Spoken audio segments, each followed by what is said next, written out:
Macon County, All right. I'll call the February 4th reconvened meeting of the Macon County Commissioners to order. Today's intent is a budget work session to kind of go over where we are. We had some extreme budgeting difficulties as we headed into this year, and we cut a lot of funds, but I think my understanding, been having a very good year, and I'm looking forward to having that update. I would like to make one quick announcement. I'm sure you as commissioners have been receiving calls on the Bear Shadow event that's potentially going to be happening in Horse Cove. I'm expecting some potential public comment at next week's meeting. I have spoken with the sheriff, with Warren, with Derek about this, and to my knowledge, just because I know y'all are getting bombarded, I don't think there's anything that we as commissioners can do about that. I don't think there's any rule or regulation that can prohibit them from having this event. So, but it's definitely a hot topic. But with that being said, we will, like I said, I'm sure we'll be discussing it again next week. But with that, any questions on that? All right. Item number one. COVID-19 mitigation effort update. Mr. Manager, you going to lead us off? Yes, sir.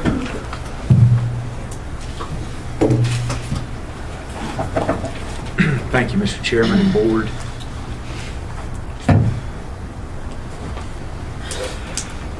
This pandemic has been the greatest challenge that this organization has ever faced. I can stand before you today, though, with confidence, and I can assure you that Macon County, as of February 4th, 2021, is handling the mitigation effort associated with this pandemic as good as any other rural community in this country. For the past year, I've witnessed virtually every department in this organization take part in this fight. And as county manager, I've never been more proud than I am today to stand here and be part of this team. At the Commissioners meeting on January 12th, 2021, Macon County, like all counties across the state and nation, was in the infancy stage of the vaccination process. Now, similar to every other aspect of this COVID-19 pandemic, the vaccination process that accompanied it was a first for this organization. The moment vaccine became available, our phone system was overwhelmed with calls to the testing and vaccination call center. In the days leading up to the January 12th meeting, our call volume was exceeding 500 calls per hour, every day. This resulted in a complete shutdown of the entire county phone system for hours and sometimes days at a time. Following this, I've came to find out in speaking with other county managers that this problem was not unique to Macon County. It was being faced by many counties across our region as well as across the entire state of North Carolina. And it still to this day has not been fixed in some. Regardless of why it was happening though, or who was experiencing it, we had a situation here in Macon County that citizens were having to wait in a best case scenario for 45 minutes to speak to someone about getting a vaccine, and that was even if they could get a call through at all.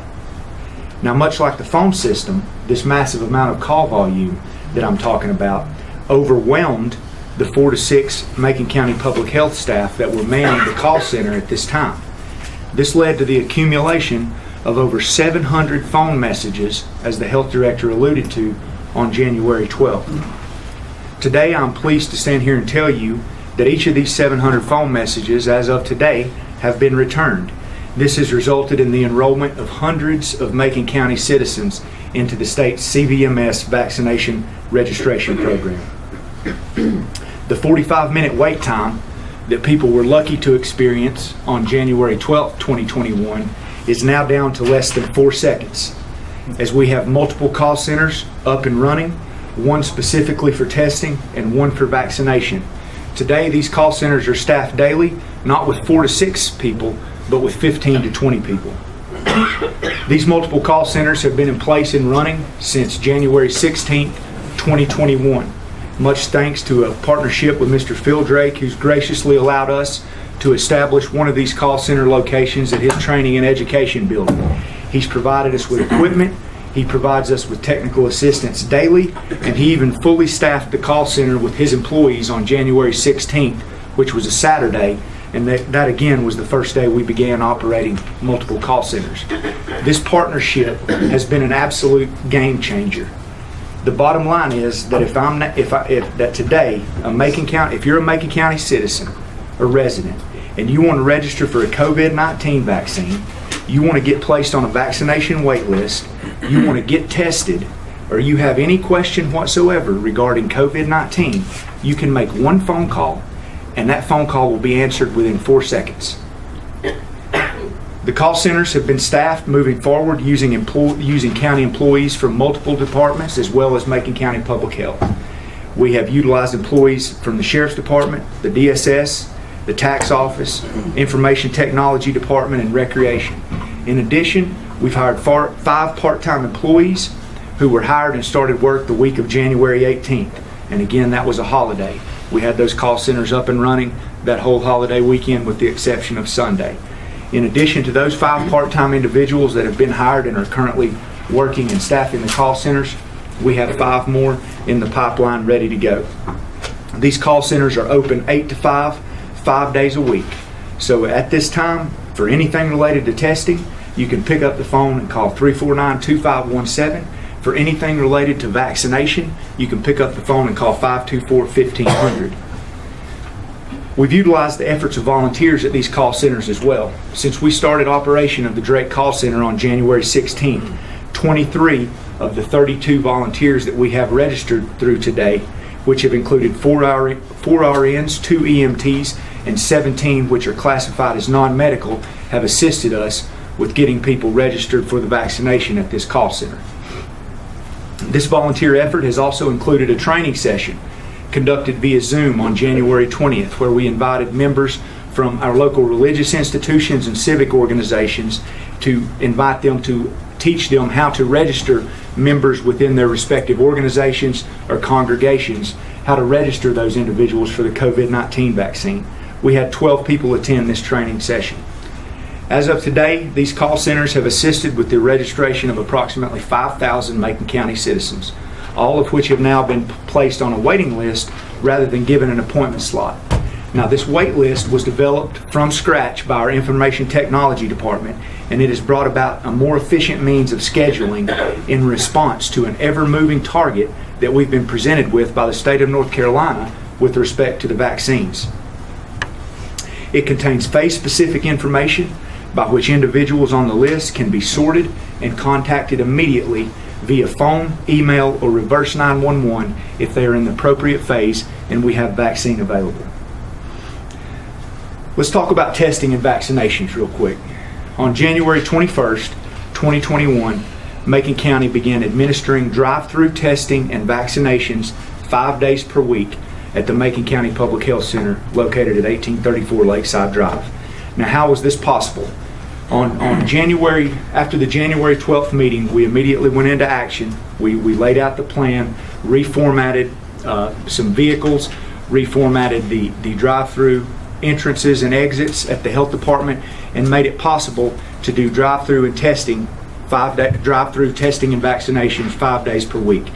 I went out there on January 16th, which was a Saturday, and that was the day that we began operating multiple call centers in multiple locations.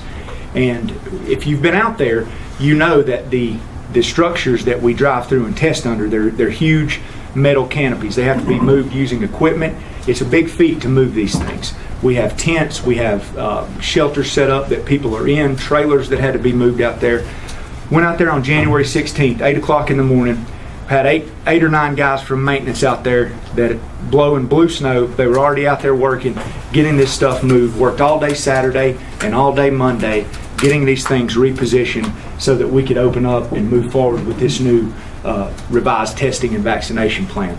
And while we're on the weather out there, this has made it extremely convenient. It is extremely convenient for me as a consumer. If I want to be tested, or if I want to be vaccinated, all I have to do is drive up in a car. But I want to tell you, since January 21st, we've had some of the coldest days that I believe we've had this winter. And it's been harsh conditions, some days cold and raining. And these folks out there that have manned this testing and vaccination center, whether it be the nurses that are out there administering shots, the National Guard that are here assisting us, the EMS, the paramedics, the people out there sitting under these canopies registering people as they come through. It is very convenient for the consumer, but it's a tough task to sit out there all day in those elements and do this for 8 hours a day. And those people right there are the heroes in this whole thing, and they're the ones that, next time you see them, give them a pat on the back and thank them, because they've done a tremendous job, each one of the agencies that have came together and made it possible for us to do this. Macon County EMS assumed all testing duties on January 21st, 2021. COVID-19 testing operation is now staffed using EMS, fire, veteran services, and dental clinic employees. This testing operation, which is capable of testing up to 40 people per hour, 320 people per day, has tested from January 21st through February 3rd, has administered 481 tests. And what that is we really saw the demand for testing decline after there was a dramatic increase following the Christmas and New Year's holidays. We saw that dramatic increase, but we have since, that demand has continued to fall off. All this has played in, these things that I've discussed have played into the vaccinations in some way. Now, as of January 21st, and again, this new testing and vaccination layout at Lakeside Drive, combined with the establishment of multiple call centers, the hiring of additional employees, the ability for Macon County employees to work longer, work holidays, work weekends, all from the funds that, through the foresight of this board, were authorized on the January 12th meeting. The volunteer efforts that we've had, the assumption of testing duties by emergency management, lessening that burden on the health department, and the assignment of 10 National Guardsmen, 4 of which are back here right now entering data of Macon County residents that have registered into the CVMS system. They're right behind this room. We now have the capacity in Macon County to administer 2,250 vaccinations per week. And what was ironic was, after the January 12th meeting, as I said, on Wednesday we were meeting, discussing this new layout, discussing ramping up our efforts. On January 19th, we received an email from the North Carolina Department of Health and Human Services. The title of this email was a vaccine allocation survey. And they were asking all counties in this email to ramp up to their maximum testing capacity, as if an unlimited supply of vaccine would be available in the coming days. So Macon County Health Director responded to that email on January 19th. That same day, we was already sitting on G waiting on O at that point. She responded to DHHS and said, we can do 2,250 in Macon County. We heard back from the Department of Health and Human Services on January 22nd and told that our allotment would remain at 200 doses a week for the coming week. Now, why was that? DHHS went on in that email to say that vaccinations that had been that were going to be allocated to Macon County and counties across the state had now been pulled to be used at massive vaccine events that were going to occur in Mecklenburg County at the Charlotte Motor Speedway and the Carolina Panther Stadium. Many counties across the state, following this turn of events here, were forced to cancel previously scheduled vaccination appointments and forego scheduling new vaccination appointments. Now, shortly after this incident, on January 28th, the Department of Health and Human Services hosted a conference call with county managers from across the state of North Carolina. During this call, Mike Sprayberry, who's the Director of Emergency Management for the state of North Carolina, acknowledged this aforementioned mix-up that I just discussed was a mix-up on part of the state. And in order to make up for it, according to Mr. Sprayberry, the state's olive branch was going to begin notifying counties of vaccine allotments 3 weeks at a time. In other words, they're going to tell you how many vaccines you're going to get per week for the next 3 weeks. And this was made in an effort to provide counties with consistency and predictability regarding vaccine administration. Now, we were notified later that day, after that conference call, that Macon County would be receiving 300 doses of vaccine per week for the next 3 weeks. Swain County, I believe, got 100. Jackson County got 400 at that time. So as a result of the state, and you can call it dropping the ball, messing up, whatever you want to call it, followed by a vaccine supply that we were notified that we were getting, that we're literally able to do in one day. We can deliver the vaccines that we're receiving from this state for the week. We can deliver those in one day before 2 o'clock. So this forced Macon County to have to cancel 1,700 appointments that we had previously scheduled for vaccination. Now, after the January 28th notification, the state informed us earlier this week that for next week we would be receiving 400 vaccines rather than the 300 in the coming week. All of which the previously canceled appointments have already been scheduled, and the vaccines for these individuals will be administered in the coming days. And this again goes back to, I made a statement earlier about the vaccine registration system. This was something that was made from scratch by our IT department that allows us now, rather than scheduling people and having to cancel it, and as I said earlier, we've got an ever-moving target from the state of North Carolina on vaccinations. They've told us 3 different things in 2 weeks.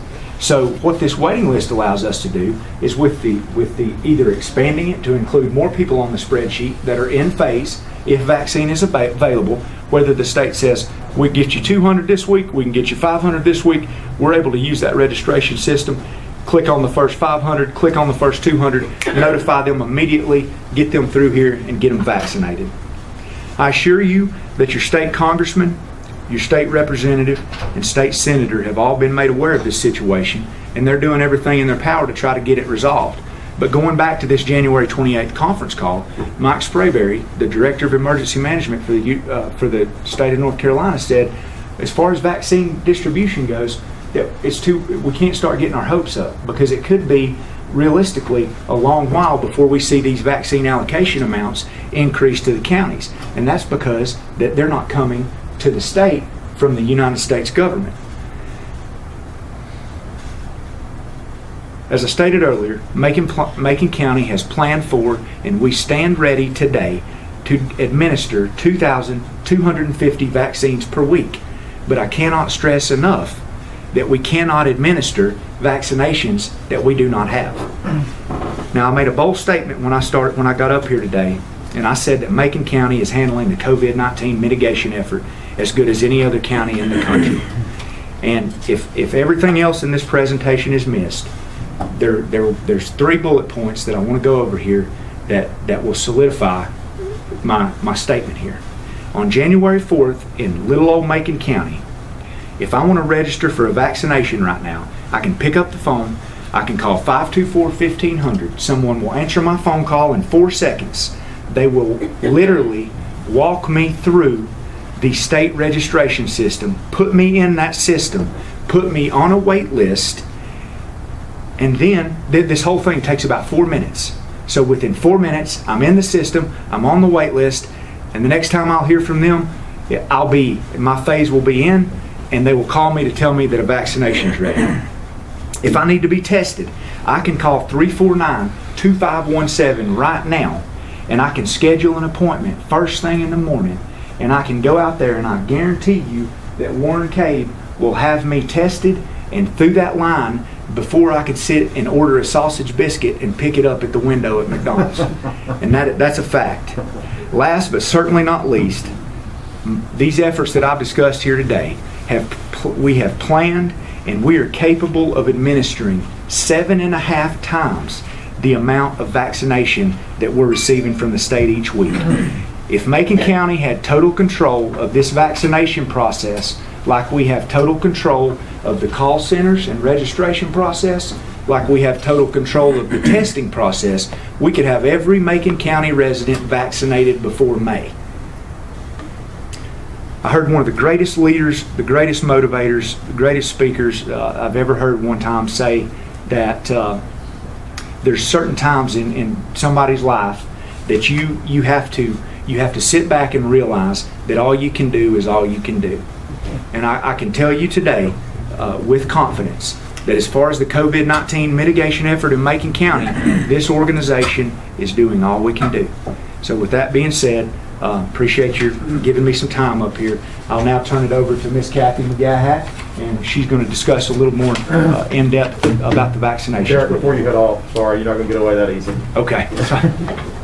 I just wanted to please kudos to your team, Warren, Kathy, Sheriff. Thank y'all for the above and beyond outstanding, excellent response to the problems we were getting complaints over, et cetera, from our January commissioner meeting.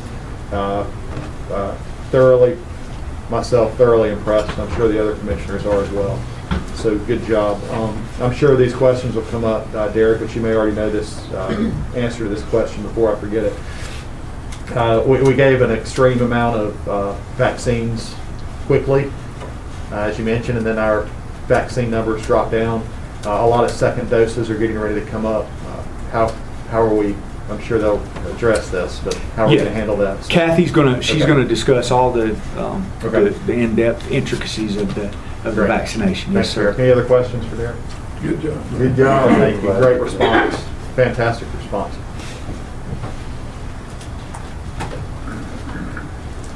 Look, Kathy. Hi. Good, Kathy. Hi. How are you guys? Derek did a great job telling you kind of the overall picture. I'm going to get a little bit more in depth about vaccine. So, like he said, we have been working with the state on a weekly basis to determine how much vaccine that we're going to have and be able to administer since the end of December. And so, we're probably on calls on a every other day basis, learning some new information. So it is a moving target, like you said. To date, we have received 1,900 first doses for Macon County Public Health. Okay.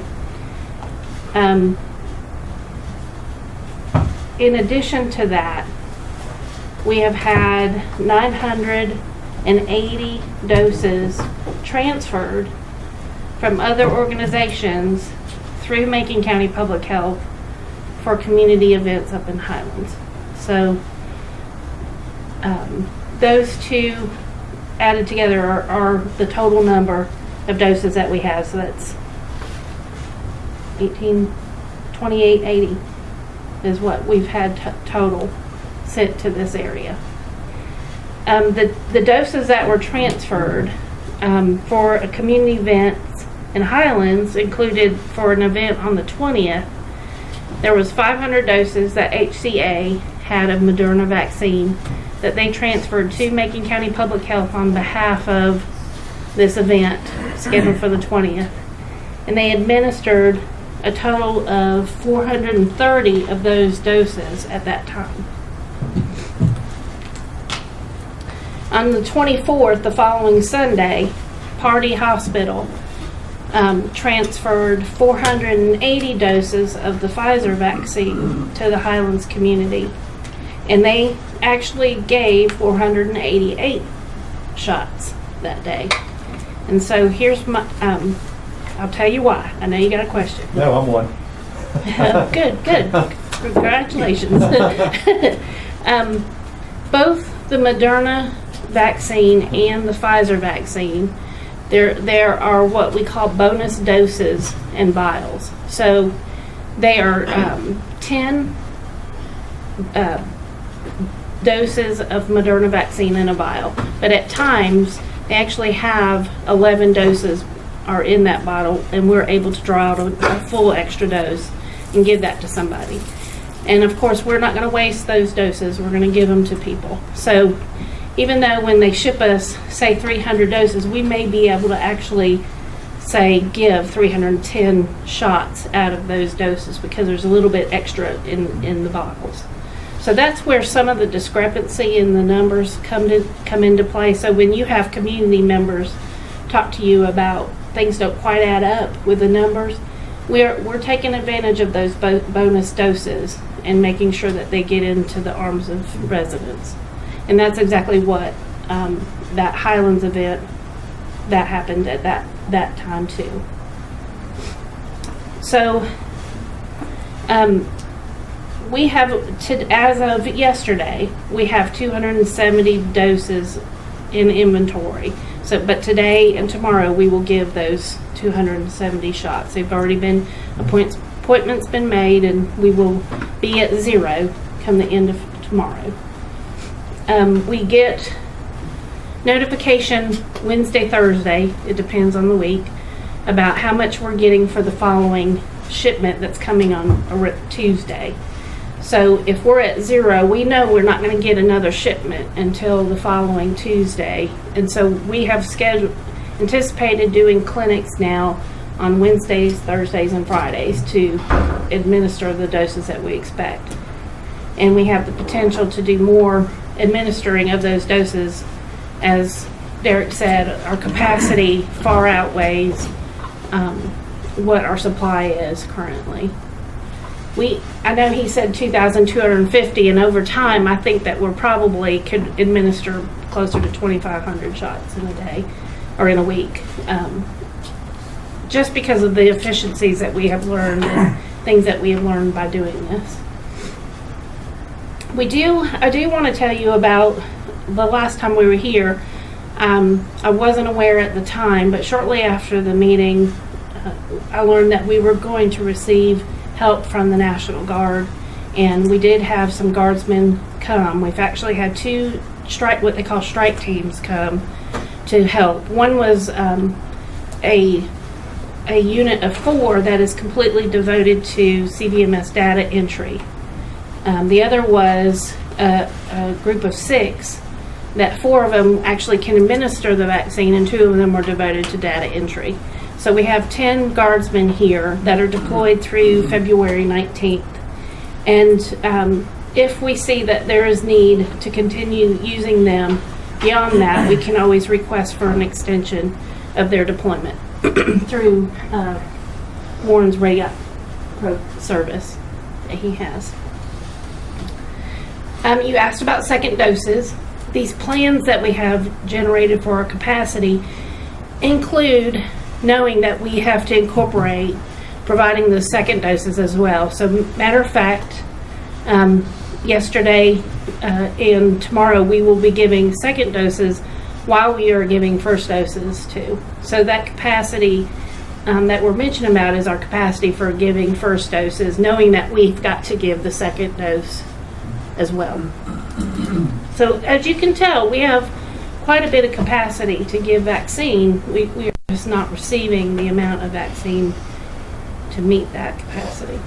Kathy, what's your thoughts on putting, don't do the second vaccine, get the first vaccine? That seems to be what a lot of people are doing.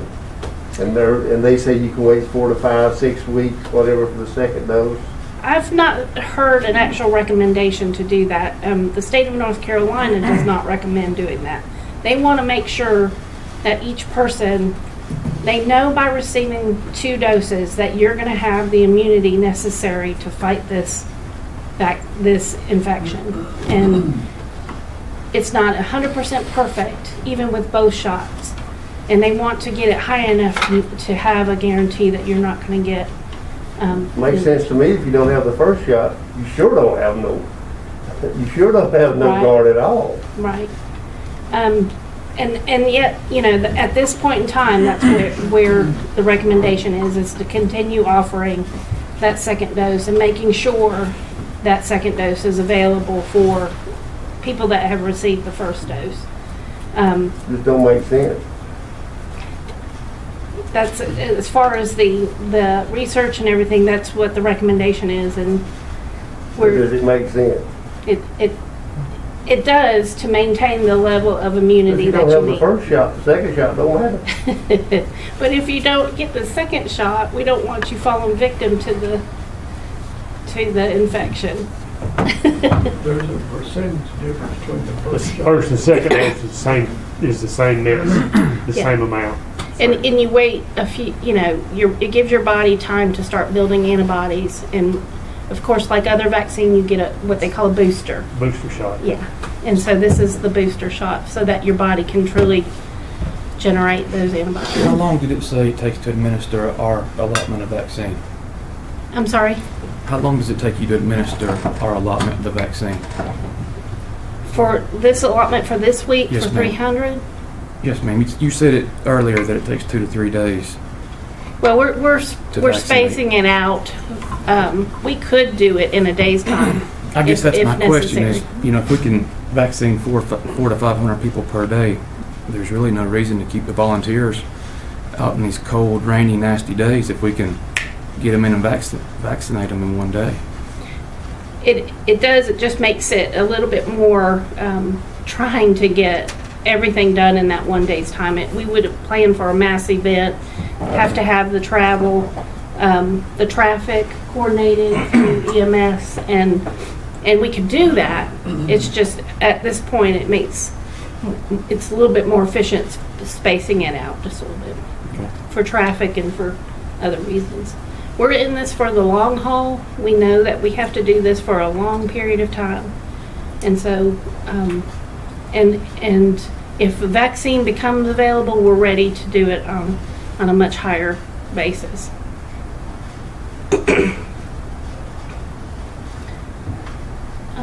Okay. I do want to talk to you a little bit about contact tracing, because even though a lot of our focus has shifted to vaccinating our community members, we still are available and providing a call center for positive and negative calls that we are making for people that are getting testing, and providing the education still that goes with that. Our aim is for every positive case that we have to make a contact with them on a daily basis to see how they're doing.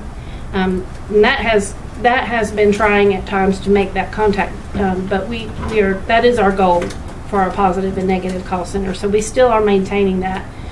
Our school nurses are working with our contact tracing staff at the health department to do the contact tracing for the school system, and that is quite the undertaking, trying to maintain all the rules with quarantining and isolating per the school guidelines. So, and that's a lot of phone calls, parents that have a lot of questions and concerns, and so we are still doing that as well. We also, just so that you're aware, we do have 3 state provided staff that are helping us with that contact tracing. So that we're doing, as well as the testing call center and the vaccination call center. Are you prioritizing any certain groups, or is it just by this registration? I mean, are you prioritizing like teachers? Okay, so let's talk about the grouping. The state of North Carolina recently went from a somewhat confusing phasing to a little bit more streamlined. And I don't know if you've seen this picture where they're not talking about phases anymore. They're talking about groups, and they've narrowed it down to 5 groups. The group 1 included that critical healthcare worker that we did in the first group, that all the health department staff, the hospital staffs, those are the critical healthcare workers that we did in group 1.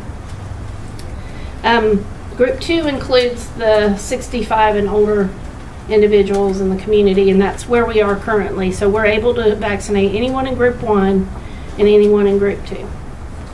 Frontline essential workers When fall. do you think group 2, if you get the vaccine, do you have any clue when group 2 will be done?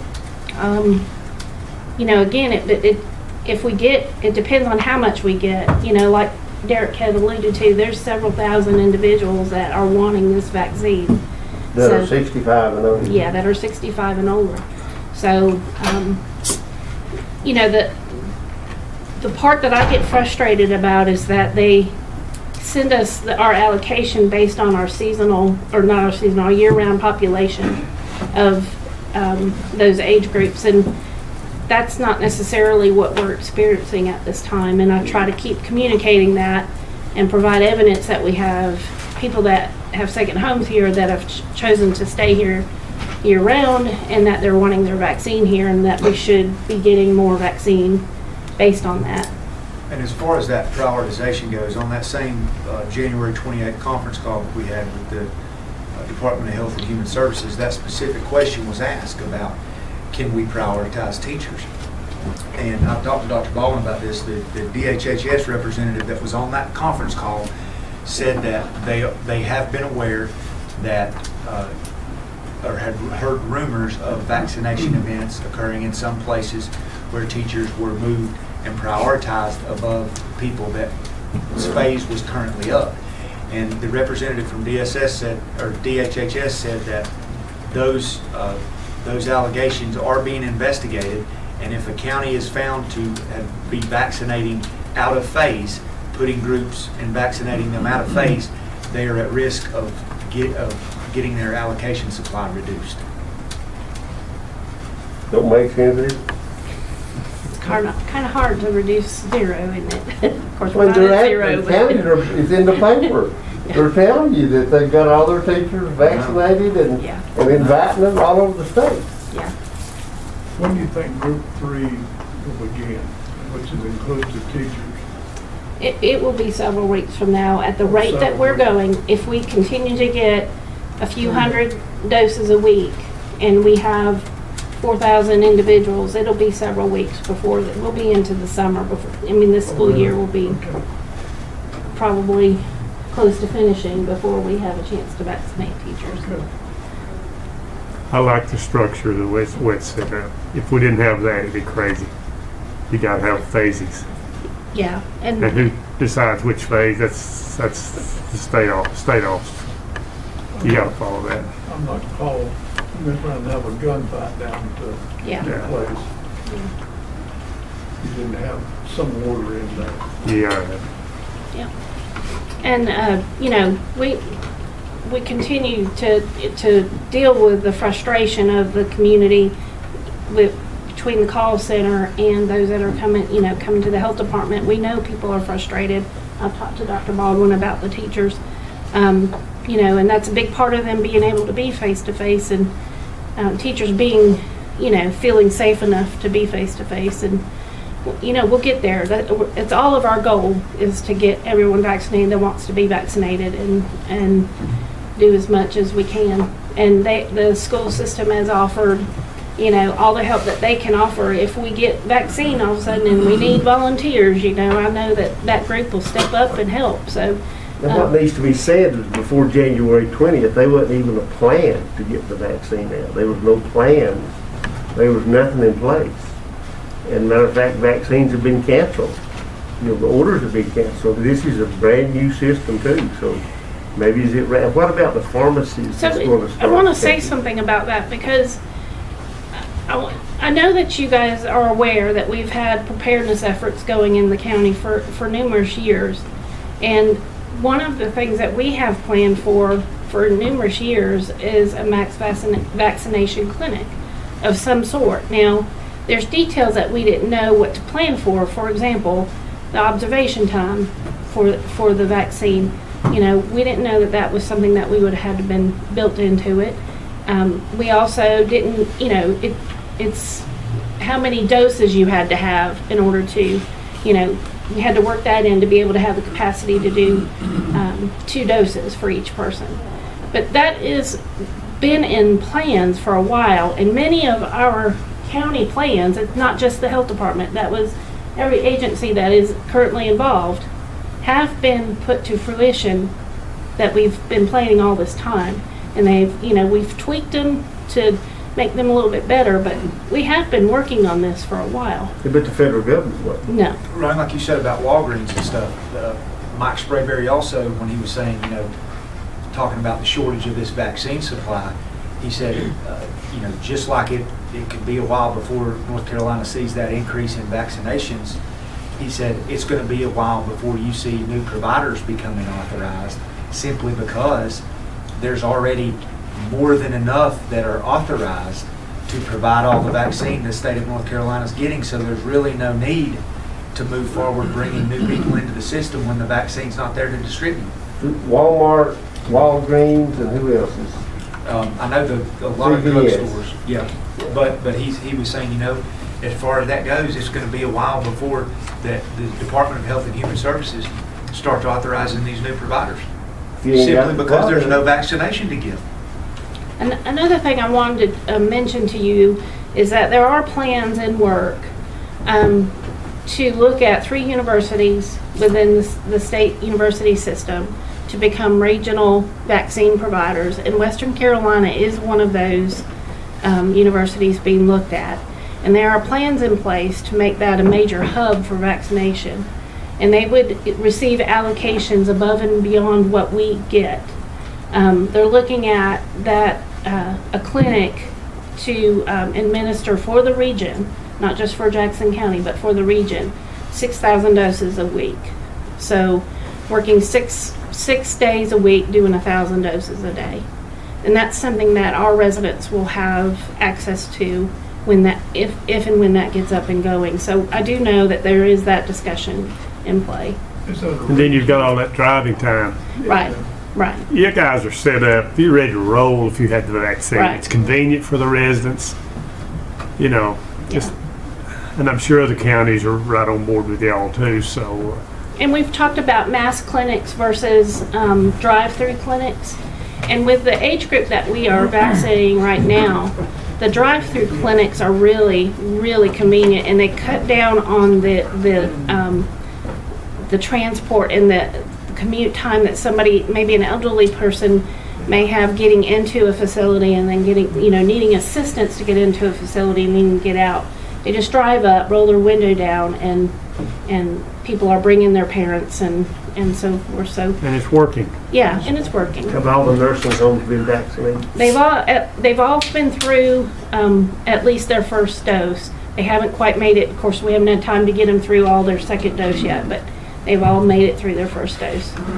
So we are working, and we are any individual that is caring, like home care. We're working those in as they're in part group 1 too.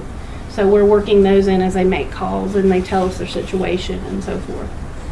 And we're also working with Warren, remind me the name of that program. The Community Medic program, and with the Highlands Group doing homebound individuals.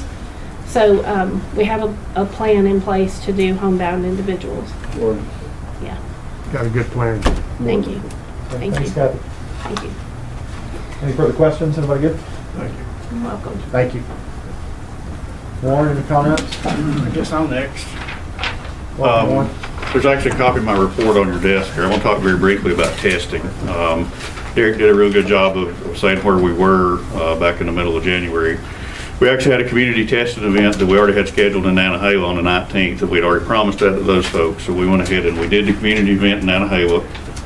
We took on the 19th, the 20th, we retooled and reset our system up over at the health department to do testing over there. And on the 21st, we assumed the responsibilities of the COVID testing. That was 5 days a week. We actually now, if you've been over there, if you've seen the map we have out, there's 2 separate driveways to get in. You go to the left to do COVID testing, you go to the right to do your vaccination. So we separate those folks so it's a clear way for those folks to get in and out. Derek talked about staffing. We on a routine basis, we use emergency management or EMS, fire, veteran services, and the dental clinic staff. But one of the things we do, we have a Google Calendar that has our minimum staffing, and I'll talk about numbers in a minute. Every day at 4:30, we'll call the call center that schedules the appointments the next day, and we'll figure out what our volume is, and then we'll adjust that staffing either up or down the next day based on the volume we got. And when we have overflow issues, we'll use code enforcement. We'll use the sheriff's department. When we know that we have a high volume of traffic, there's a high volume going to the other side, and there's people using the services at DSS and those other places over there, we'll have extra people to kind of route them in the right direction. And we have caused some issues.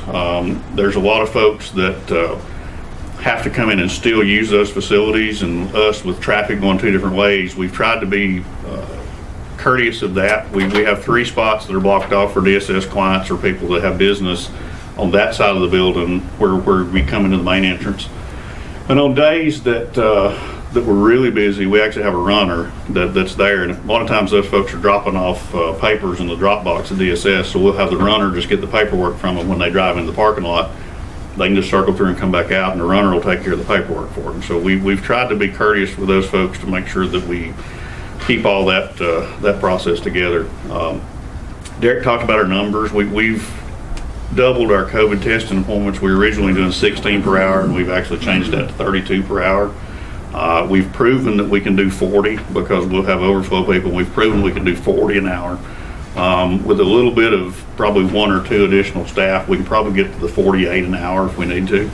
But one of the things I want to point out, we talked about the number of tests we've administered. It was 481 as of the end of day yesterday. When we first started, we had a couple of long days. We were scheduled from 8:30 to 4 or 4:30. And what was happening is when we're not doing testing every day, you have a big bulk group of tests that have to be done on a certain day. Then if you skipped a day, all that would build back up, and then you'd have another big bulk. So what we've noticed is that we're going to 5 days a week, doubling our appointments. We've actually seen those numbers come down on our daily counts. Now, a lot of it has to do with the holidays. Once the holidays and that surge was over, demand has decreased a little bit. But because we're able to get those folks in early and get them every day, the rolling average that I have on there is 42 tests per day. Yesterday we did 33. This morning we only did 19. When I calculated that number Monday, our rolling average was 52. So as you can see, the numbers are tapering off on the test, and we're able to process those. We group those together in the morning. We try and get those done first thing in the morning. And I want to answer part of your question, Mr. Young, about the mornings and the weather. And you're right, it would be a lot better if we did those in the afternoon. But there's a couple of things in play there. Number one is the LabCorp picks up those tests sometime after lunch, but usually no later than 2 o'clock. So that has to be on the LabCorp transport vehicle to go out to the lab to hopefully get them back within a day or 2. So anytime you're testing after lunch, you run the risk of that test having to be in the health department for an additional 24 hours before it's picked up the following day to go out, which is another 24-hour wait for those folks to get the results back. So one of the reasons we keep doing it in the morning is to speed up that process and get those tests back as quickly as possible. And that's brutal. Tuesday was awful. Those folks, your testers, they can't wear warm gloves. They wear nitrile or latex, and they're froze to death. But they still had a smile on. Everything went really well with them out there that day. So I've been really impressed with those folks. The other reason that we're thinking that if we group those together, typically what we do is we get our group of appointments done. This morning we were done about 9:30, 10 o'clock is what we had scheduled today. We don't have those. It takes anywhere from 7 to 9 people to run that. We don't have those people just sitting out there all day long waiting on nobody to come. So what we do is when we wait 30 minutes after our appointments are finished, we don't have any add-ins, we'll check with the call center, make sure nobody's called. We'll send those people back to their regular duties. They'll either go to the vaccination clinic, they'll go back to their regular duties with their other departments. And what that does for us at the moment is they may be gone 20% of the time from the regular job, but at least 80% of the time they're still able to do the regular job. So that kind of keeps us on track with testing, but keeps the rest of the county working at the same time. The other reason that we're grouping those together is we anticipate when the vaccine supply becomes available, that we can actually retool that line. We've already moved our structure a little bit to get us some observation space. And then we will, once we finish our testing of the day, then we can actually run another vaccination line through our side, which means we could do 250 to 300 a day after we finish testing on that side. So that'll increase our capacity even more through both locations. And one of the things we've actually thought about are those second doses. It's the same vaccine, but essentially it has to be accounted for separately. You have to keep this box separate from this box for accountability purposes. That's not my thing. That's somebody else's thing. But if we were to route the second doses through our side and the first doses through the health department side, we make it very easy to account for that stuff, and we have a clear flow of those folks back and forth. So we actually, that's our plan, is to keep doing testing and do that at the end of the day. When those folks started, I gave them 2 instructions. I met with them, and I told them I'd like to keep them together because what we found is even though it's not the same people every day, when we keep the same group of people, we kind of get into a rhythm. And we get used to that Chick-fil-A concept of everybody knows their job. They know what they're doing when you go through the line. And I gave them the option after the first week, if you don't want to come back, you tell me and we'll find somebody else. And everybody has stayed. We have had nobody bail us. I told them two things. I want them to go home safely at the end of the day. Vaccination is probably a little more prominent, but testing is where your testers actually come in contact the most with COVID positive patients. That's the people that are sick or not feeling well or exposed. So there's some concern there with those folks being up close and personal to COVID-19 and those folks there. So I told them, I want to go home safe at the end of the day. Watch out for the traffic because we're doing a drive-through. So that's all sorts of issues. And number two, I wanted results. I didn't want committees. I don't want meetings. I don't want opinions. And I didn't want discussions. We wanted results. I didn't care how you got them. And I said, the second day, I told them this is what I want the second day. The second day is I want you to go home safe at the end of the day. And I want better results today than we had yesterday. And they have not failed. Those are, I'll have to say, those folks are very diligent in what they do, and I'm really proud of those folks. I talked about retooling our drive-through so we can do vaccine. EMS is actually staffing basically another one ambulance crew or 1.5 ambulance crew every day, 5 days a week, to do observation for vaccines, whether it's drive-through or walk-in clinic, the testing, and cover any of those duties that we have. And that's still with 5 vacancies on our staff. So we've been okay still managing that. We haven't had any detriment to our daily service. We have not dropped below our daily census of trucks that we have available for normal 911 calls.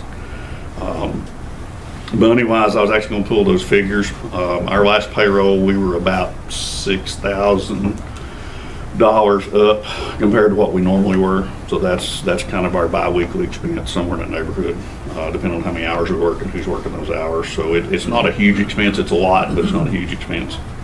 And we still have staff that are working for Dr. Baldwin, the school system. They're on their off duty today. Some of them are still doing observation at some of their facilities. So even though we're spread a little thin, we're still doing really well with that. We talked about the walk-in clinics, and Kathy mentioned those a little bit. We actually assisted with observation and the logistics and some of the stuff with the Highlands Clinic. Tom Neal with Highlands Casualty Hospital did a phenomenal job in setting those up. And what we've done is we've taken the floor plan that was actually worked up in Highlands, and we have developed a floor plan that can basically be dropped into any gym.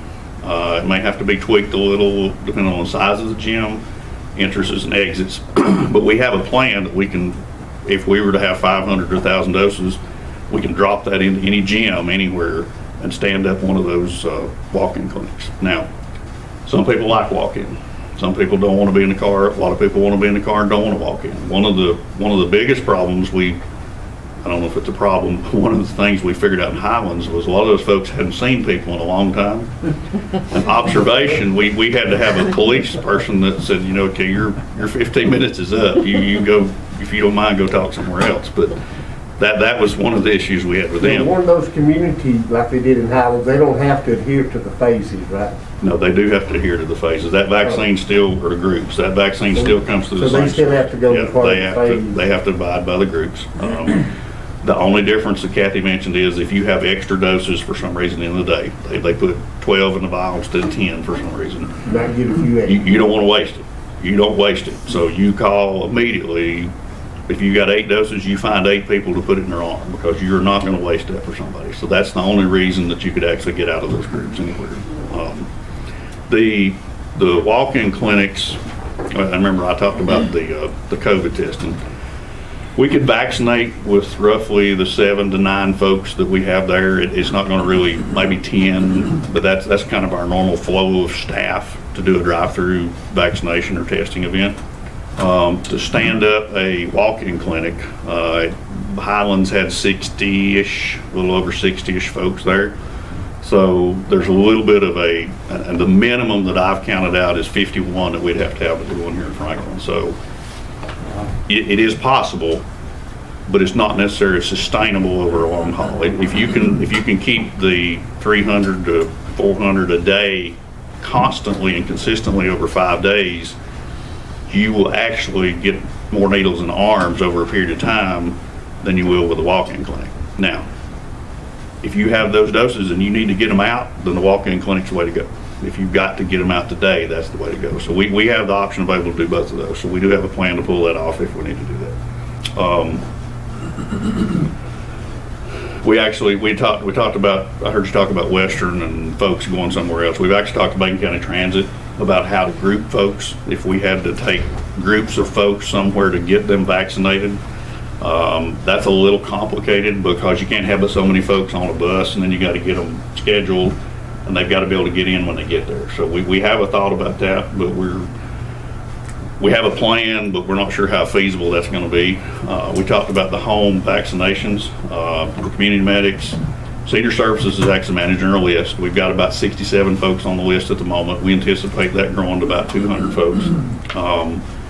Community medic and a representative from Senior Services and/or the health department will actually go to these folks. We'll administer the vaccines at home. Tom has actually offered nurses in Highlands when they do their next walk-in clinic. He's offered a nurse to go with us to do that. Kathy's offered out when she has more than the minimum to get us roughly 20 or so a week. Tom's offered to do roughly 20 or so a week. So we have a plan to do that. The one caution I have about that is when we go to a home, we may be able to vaccinate 2 folks, but when we get there, we've got to go through the paperwork process. We've got to vaccinate you, and then we got to wait 15 to 30 minutes to make sure you're okay. So each one of those visits is going to be, we're planning on 45 minutes, so it's going to be somewhere between 30 and an hour. So 200 will take a while for us to get that in. We can do 20 a day, roughly, somewhere in the neighborhood. But we do have a plan to do that. It'll just be a little bit slower than what you would anticipate with a drive-through. A couple other things we did, the wireless internet project out at the rec park at the Carpenter Building. We mentioned that a while back, but that's fully active now for folks that need wireless access for homeschool, for virtual school. They can actually go out there. Those points are all operational. Emergency management staff took some training through the health department, so if we have to transfer vaccine, we can actually transfer it because you have to keep it a certain temperature and monitor it and log it, and so that way they don't have to take their staff to do that. We've been helping MANA, which has still been doing food distribution at the fairgrounds. We still got 4 fire departments that are distributing food boxes, and 2 of those are actually distributing coats and blankets from the coat drive that CareNet had a week or so ago. And then we actually, when you talk about organization, weekly we take the health department's organization structure, our organization structure, and we put it together in an instant action plan that we submit to all the stakeholders so that we know who's doing what this week and what the goals are. We know who's in charge of which function. With that, Derek, I took way longer than I thought. Is there any questions for me? Go ahead, Paul. You're talking about transferring patients to Western. It's a whole lot more economical to transport 20 vials Right. to you guys who are set up to do this than it is to try to figure transporting 20 clients. I will publicly say that I am not a big fan of a regional vaccination clinic because some of your older population, number one, they got to drive 30 minutes to get there. They're going to have to wait in line for 2 or 3 hours to get it and then turn around and drive 30 minutes back. And those make the media because That's the media event. those are the pictures of all the cars that are really good to media. What you don't see is out here where you have a 30-minute process time through and it's very smooth. That typically doesn't make the media. So Or to going me, into a house and giving a shot. I would much rather wait 30 minutes out here and be back in business than I would driving 30 minutes somewhere else and waiting to get my shot. If there's anything we can do to argue that point, I mean, that's just common sense. I mean, a couple of questions. How many did y'all test in Nantahala that day? 5. Okay, you offered it. Two of those were from Nickajack. Some of those folks are up from Nickajack At today. least I know. I will be asked. And where we're at here, I mean, this is an evolving process. At first, it was tense. I'm impressed with the response that y'all have developed, the plan. I mean, really, it's amazing. We have a little city built over there now. If you drive through there, we've acquired some things. I don't even want to be close. I'm an isolationist. We talked a lot about rapid tests the last time. That's one of my pet peeves. Is that an option now? When people come up to get tested, We still don't use them. Kathy can probably speak to the validity of those more than me. I'm gonna be honest with you, we have had some facilities where I'm familiar with the rapid tests. The rapid tests have they've either caused false positives, or we have had some false negatives, which in turn caused us some problems. So there's still some issues It's that. a test. But by, what we're hoping to do is by getting those lab tests out each morning, we speed up that process. So hopefully within a day or so, you're getting the lab tests back. So we're not 15 minutes, but we're still trying to get them back as soon as. So you're within a 24 to 48-hour return? Yes, Pretty consistently? Depending on the lab load. That's legitimate. I like the way you're doing, getting out that day. That takes one day off the wait time. Now, it's brutal. Those folks, those cold mornings, I really wish one morning that y'all could actually drive through the parking lot about 8:30 whenever they're keying up vaccines. Well, every time we get on the track hole with me or climb his crane, it's. So I get it. It's tough. But it would be easier on our staff if we did it later in the day, but it's better for the customers if you're doing it that morning. So you got portable heaters or something out there? Oh, yeah. Okay, okay. It's, maybe the winter's coming, June's coming. Now, on your testing, you log how many you're doing. How many of those are first timers? Or do y'all isolate that and break it out? I mean, that's a call center question. I don't know I don't have access to that. That would be a Kathy question. I could try to get some information. no, I just wondered if that was something y'all monitor. Is it first, second, or third? My general experience is when I'm out there is a lot of those people have had it done before, because you'd be surprised, probably out of 5 folks, 3 of them have had it done before. It's not quite as traumatic the first time as it was the first time they had it done. So. Be like my mama, she kept going till they diagnosed her with something. So. But no, I'm impressed with your approach and your response. So kudos to all of you. I'd like to ask a quick question. So you said it takes 50 to 61 people to set up a walk-in clinic, is that right? Yes, sir. That would be to process roughly 500 vaccines over a 4 to 5 hour period, or 1,000 over about an 8 hour period. I mean, 7 to 8 people to operate a drive-through. Why would we even consider a walk-in clinic? What's the benefit? Other than if we were to get an emergency allocation, we get our minimum vaccine allocation, and usually they notify us on, well, right now it's every week. We know we're supposed to get 300 on Tuesday. Now, on Thursday night, Kathy can tell you that we will get notified. The state, you submit plans, we're going to have a special event. Do you have any extra? Send us some extra. On Thursday night late, we may get notified that we get 100 extra, or we may get 500 extra. But that has to be completed into the system by Monday night in order for you to get down to 0 in your supply, so you get your full allocation the next week. So I could see, if we really had to push those numbers, I could see doing a walk-in, maintaining the drive-through, doing a walk-in to get those out as quickly as possible to get them into some folks. Now, some folks like the walk-in. They like to walk in and go through the process, and it's not terrible, but I prefer the drive-through because It sounds like you could put another second or a third drive-through. We could. I mean, we could put these things out. And we could get actually the allotment. And we could actually do them off-site. It's a little more difficult because we have access to the call center right there. We have access to their computer system right there. We could do it off-site, but we could do one of those off-site. But if we can tool up and they can do 300, and by the time we get done with testing, we can do 250, 300 a week, and that's just 5 days a week. If we had to go to 6 is probably your maximum, because Tuesday really needs to be a retool day, because you have to have everything in the system by midnight on Monday night to get your allocation. So you better not have any left on Tuesday. So there should never be a Tuesday, because we ought to be down to 0. So that's typically 6 days would be your max that you could pull that off during the week. Man, I just want to say thank you to you, the health department, to the Drake facility. I mean, thank you. Thank you. Yeah, I got. Yes, sir. I'm sure your Dr. Paul was talking about it, but I'm just trying to get a visual on your walk-ins for the gyms. Mhm. I know 712's gyms are used. How do the sanitizing when you leave and stuff like that on the walk-in? Seems like Right. the next day at school, and then you use your K4, K6 schools. In a walk-in, I see it's high probability for the school's getting the negative part of that. Right. Well, one of the gym that we actually have pre-planned to start with is the Carpenter Building. I actually laid out the plan for the Carpenter Building out on Georgia Road. I wasn't necessarily 100% impressed with the traffic flow because you got the Georgia Road to deal with. However, it is controlled. The space is convenient for people to walk in. It's handicapped accessible. We have enough room, and I think a blue light sitting there will make sure people remember to stop at the traffic light. So that's probably our first option.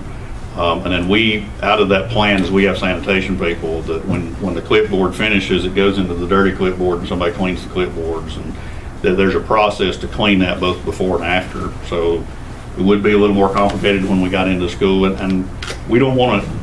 We would prefer not to interrupt the school system anyway if we can help it, if we have another option, because they need to stay in business. But if it comes down to that, we certainly have that option. Do you have another facility option besides the Carpenter Building in your mind or anything? My next option would be one of the schools, and the schools that really come to mind are the ones that have a really good holding pattern for traffic. Even though some of your schools are fairly large, parking's not the best, because you're talking, we're running 100 plus through there an hour. You've got to have parking for 80, there's a formula to figure that out. There's 80 to 90 folks that you'll have in a parking lot at any one time, back and forth. So it would have to be one of the schools that has better parking, better access, and those would be your MBIs and your Cartucket J's and your folks that Iowa, that have a really well-designed parking lot. And you've got students in those schools every day, except Friday. The elementary doesn't go on Friday. Yeah, we really wouldn't want to do a school day if we could help it. What we did in Highlands, Tom used the rec center up in Highlands and did a Wednesday and a Sunday. And the Sunday actually worked really well. Any more? Appreciate it. Great job, Warren. Thank you. Thank you, Warren. All right, we're going to go through broadband expansion, and we'll take a 15-minute break after this. Sheriff, you speak? I'm sorry. I'm good. If you're good, I'm good, but I'm just got prepared what the manager asked me to prepare. Yeah, he's on there. He's Sure. No, come on if you want to. You don't have to. County manager asked me to talk about the Drake Center where we have the call center. I'm taking this stupid mask off. I was here at the last meeting and heard the issues that you all were concerned about. Our group met after that, and so we've taken the information that you all had discussed at those meetings and worked on things.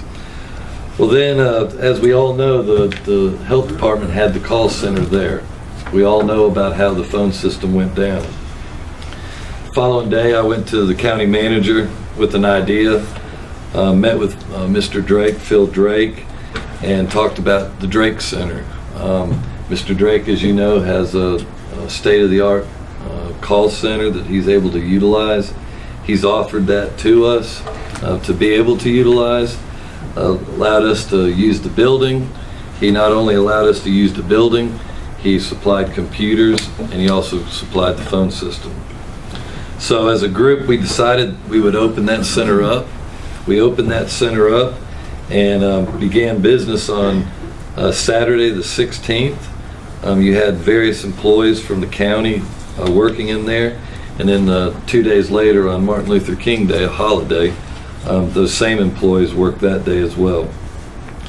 After a couple of days of entering the initial information into the state system, our employees that we had working there quickly decided and learned that the information that we were entering, which was just the email and I think the phone number, they quickly learned that once they enter that, it goes to an email, and then the person that's registering has to submit a questionnaire, and it just goes through that process. Well, we decided that we can do that for them. When they make that initial call, instead of passing them on, getting the questionnaire and having to call the health department, we'll help them get that questionnaire done and right there on that very first call. We did that, and then after a couple of days, the people that worked in that center decided that not only can we do that, but how about making their appointments as well? Is there a way that we can do that under one roof? And so instead of having to make all those other calls, our group met and decided that, yeah, that is a possibility. So we made that happen. So you just called one place, you got your vaccination registration, you got your questionnaire done, and you got your appointment for your vaccine. Everything was going smoothly for about 8 hours.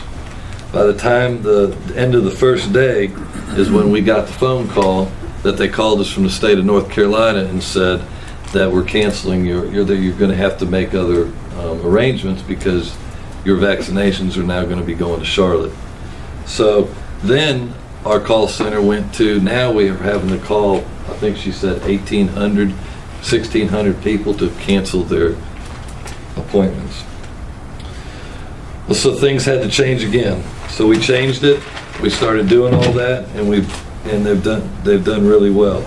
As the county manager was saying earlier, and what is not being said out here in the public because they don't understand what's going on, Macon County did not cancel those appointments because they canceled the vaccines. The state of North Carolina made the decision to take our vaccines elsewhere. It had nothing to do with what we were doing. We were prepared to do nearly 2,500 vaccines. Thanks to our IT department, they created a wait list.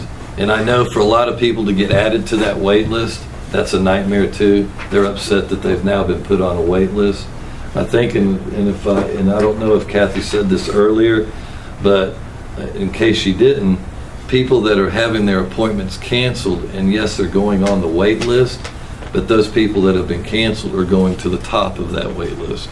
And so that's why you'll hear about people whose appointments may have been canceled, and you'll hear they're very upset about it, rightfully so. They were excited about finally getting it. Well, in all actuality, some of those were getting called back within 2 days of their next appointment. And that's because they're having to wait till we know for certain those vaccines that come in. To run our Drake Center, we have an average of 10 to 20 employees. At the last county commissioner meeting, the manager was given permission to hire some part-time employees. We've hired 5 part-time employees. We currently have 3 pending employment. Those people are working every day. Right now they're volunteering. We're still waiting on our HR department to complete the application process so they can be getting paid for what they're doing. The county manager put out the request after the last meeting about volunteers. He put out a letter about having different organizations and volunteers to help. I believe we had 32 applications for people that wanted to volunteer. 23 of those volunteers are actually being utilized currently, and then the other 9 are have medical degrees or have medical training, and so they're actually going to be used, I think, in the vaccine process and where a medical person can be utilized. So those 32 people have been contacted and in the process of getting. I can't say enough, and I think this is one of the things that the county manager wanted me to make sure that we brought up. Somebody that's not asked for any recognition, and that's Mr. Drake and his staff. I cannot say enough good things about Mr. Drake. Mr. Phil Drake has provided us a building. He not only gave us, when we first talked about phones and computers, and provided about 10 computers and about 10 phones. When we changed to a new procedure and bringing the call center all together under one roof, within an hour or two, he provided an additional 15 computers and an additional 15 or 20 phone lines. Not only has he done that, but he's had 2 Drake employees that have been with us every day at the Drake Center. They come in at 7:30 in the morning. They train our people that are there from 7:30 to 8 that are new today. So they're ready at 8 o'clock when those phones, because if you're ever there at 8 o'clock in 1 second, you'll hear the phones explode. They just automatically start calling, and it's one right after another. You heard the manager talk about our call time of 4 seconds, 3 seconds, and that's our average time to answer those calls. At the drop of a hat, Mr. Drake has done anything that we've asked. He had on holidays, when we've had snow, he's had people out there pouring salt, making sure our staff gets there. I guess for his employees, sometime through the day, he has snacks delivered to all his employees. Well, because we're in his building and because he's partnered with us, he's also included us into that. So he's even having somebody bring snacks to our employees that are there every day. It's just been amazing. As he said, we have over 5,000 people that are now on the wait list. That's ever increasing. In the 14 business days that we've been there, those people that are working at the Drake Center have answered over 4,600 calls with, again, an average of 4-second response. This morning alone, while I was here, they sent me a text just a few minutes ago at noon. We got our report, and it's a kind of a slow day. And we had 140 inbound calls coming from members of our community. But at the same time, we had 234 outbound. So while they're answering 140 calls coming in, you've also got employees that have made 234 calls to call people to reschedule appointments, to cancel appointments, or whatever they're doing to call our community members. I think it's a point of interest to say, not one time have we had a phone issue at the center. Not one time have we had an internet issue at the center. Actually, the only thing we did have is one of our county printers went down. And thanks to Andy Muncie and his IT crew, I think they had that fixed in about 15 minutes. And no other issue, not one issue, has not gone unanswered. Every single call that's come in, nobody has been put off. Everybody has been treated kindly, professionally, even when they're getting reamed. They're getting chewed out at times because people are upset. And it's amazing. I'm there every day. I go by every day, multiple times a day. And I know Warren has a few people there that he wants to hire as soon as we're done with all this. It's amazing to watch those people, how they're interacting with our community, our bosses, and how they're treating people, even when they are being chewed on. It's just amazing. These people want to be there. To be honest, we're there from 8 to 5. We don't shut down for lunch. Nobody leaves for lunch. And that's not because that's a directive by me or Tammy Keyser, who is supervising that over there. That's something that was decided by the staff there. Because of members of our community, because of Countryside Chevrolet, because of Foxfire Heating and Cooling, and because of Y Insurance, they have contributed funds to the county to make sure that those individuals that are working that call center are being fed lunch. So instead of somebody going out and trying to get lunch and come back and us scheduling a schedule for people to come and go, they would prefer to stay there and help answer calls. And so we're feeding them there with the understanding at any time they want to leave for lunch, they can. If they have an appointment, they can leave. And that has been working out really good.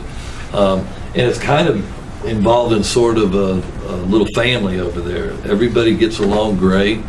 And I just can't thank the people enough there that are working, because it's an incredibly important job that they're doing.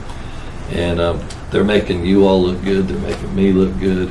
And they're doing a huge service to our community.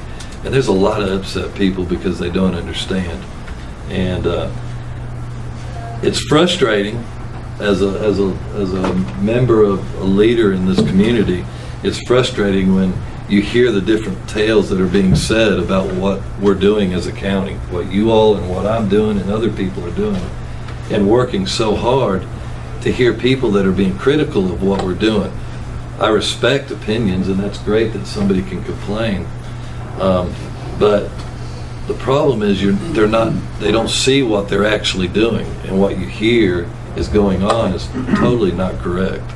And to see other leaders and groups that I belong to and different things like that criticizing what these people many of them are donating their time to do is pretty discouraging. And so we're trying to keep those people lifted up if any of you get an opportunity to go by there and thank them, please do that, because they're doing a great job. And our group that meets, we hate meetings. I'm just like Warren, I hate meetings, but we meet often. And plans, you talked about plans. I think when you talked about the one plan, that there wasn't a plan, and she started talking about the things that we have planned for, I think what you meant was what the state and federal had no plan. That's right. And we did.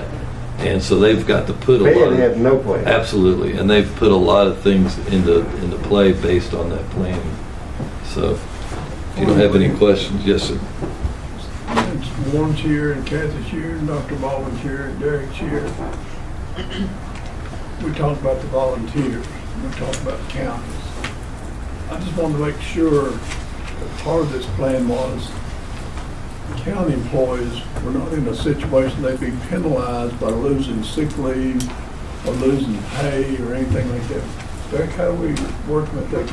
Because the CARES Act technically ended the 31st of December, and that's what you use that money to make up the 80 hours. Yeah, I think what Mr. Shields is referring to is part of the CARES Act legislation that was passed, that we were granted with, every employee in the organization was granted with 80 hours of what they call COVID sick leave time. In other words, if you came down with COVID or were out on quarantine, or someone that you cared for came down with COVID, there was 80 hours that you could use that was provided to you by the federal government that didn't have to come off of your individual sick time. As of December 31st, that CARES Act expired, and with it, so did the emergency paid sick leave provision. And with that being said, we now have a situation where, some people never used the COVID-19 80 hours that was granted. Some people used 30 hours of that time because they were out to be tested, awaiting results, whatever it may be. And you have somebody that comes on now where COVID is still just as prevalent as it was, if not more prevalent. And they oftentimes, if you're brand new, you haven't had a chance to earn any sick leave. So immediately you're going in the hole with respect to if you have to go out for sick leave. So at this time, the county has not brought forth any proposal. We have discussed it among our focus group. We actually discussed it yesterday. And we have, it has came on our radar. Right now, if the board so desires, we certainly can sit down as a group and put kind of some of the thoughts that we've talked about on paper and bring them to the board for the board's consideration. Tuesday night? And bring them in Tuesday night if that's the direction this board would like for us to go. We certainly would be happy to do that. Well, I just think it's quarantine. You have to go into quarantine 14 days. You could easily be. Yeah, and if you just started house last week. payment, you got. Well, we all have employees who have been either had quarantine or exposed and continually get exposed and have to go out But and, they're losing. I mean, yeah. they're working hard, but look, they're going backwards. I think it's up to us as a body to put something together here that we can protect the employees. That's in the process, and we did talk about it, and I know that the manager's going to be coming to you Tuesday about that. Thank you, Sheriff. Thanks. Andy, thank you too. We leave you out a lot of times. You're kind of quiet. I didn't leave you You out. keep it all together. Tommy, you in a hurry? Will you come up? Let's take a break before you get up to your office. I'll be short. You been short? Okay, come on. It's all right. You can head after. That's what Paul says. I hope it'll be short. Thank you, Mr. Chairman, members of the county commissioners. County manager asked me to give an update on our broadband expansion efforts, and I think there's 4 areas we want to touch base on today. Number one is the South Macon project, which if you remember late last summer, we did a RFP for broadband expansion into South Macon, which is Tessney, Otto, up through Scaly, up to Highlands.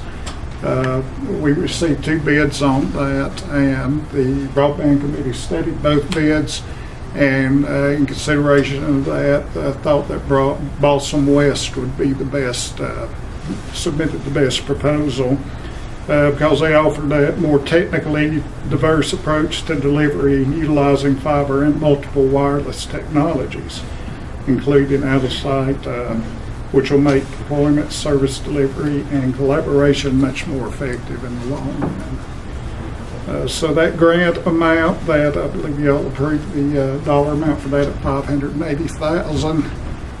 That grant agreement is being drawn up by the county attorney at this point. That will be submitted for your approval, I think, in the March meeting. After we have a chance to go back and look at it. Yeah, we've got to look at it some more. Basically, this is going to build a fiber backbone. The main part of this will be building a fiber backbone from Addington Bridge all the way to the Highlands area. And the grant funds will be used mostly for the 441 project, which is approximately 6 miles. That whole backbone will cover about 22 miles when it's complete. It'll be a good jumping off point for wireless deployment off that fiber backbone. Balsam West thinks that a potential number of households or residences or users would be somewhere around 2,600 when they get this project off the ground. So, also on economic development front, there'll be approximately 80 businesses in the Otto Scaly area that will be that deliveries will be available for.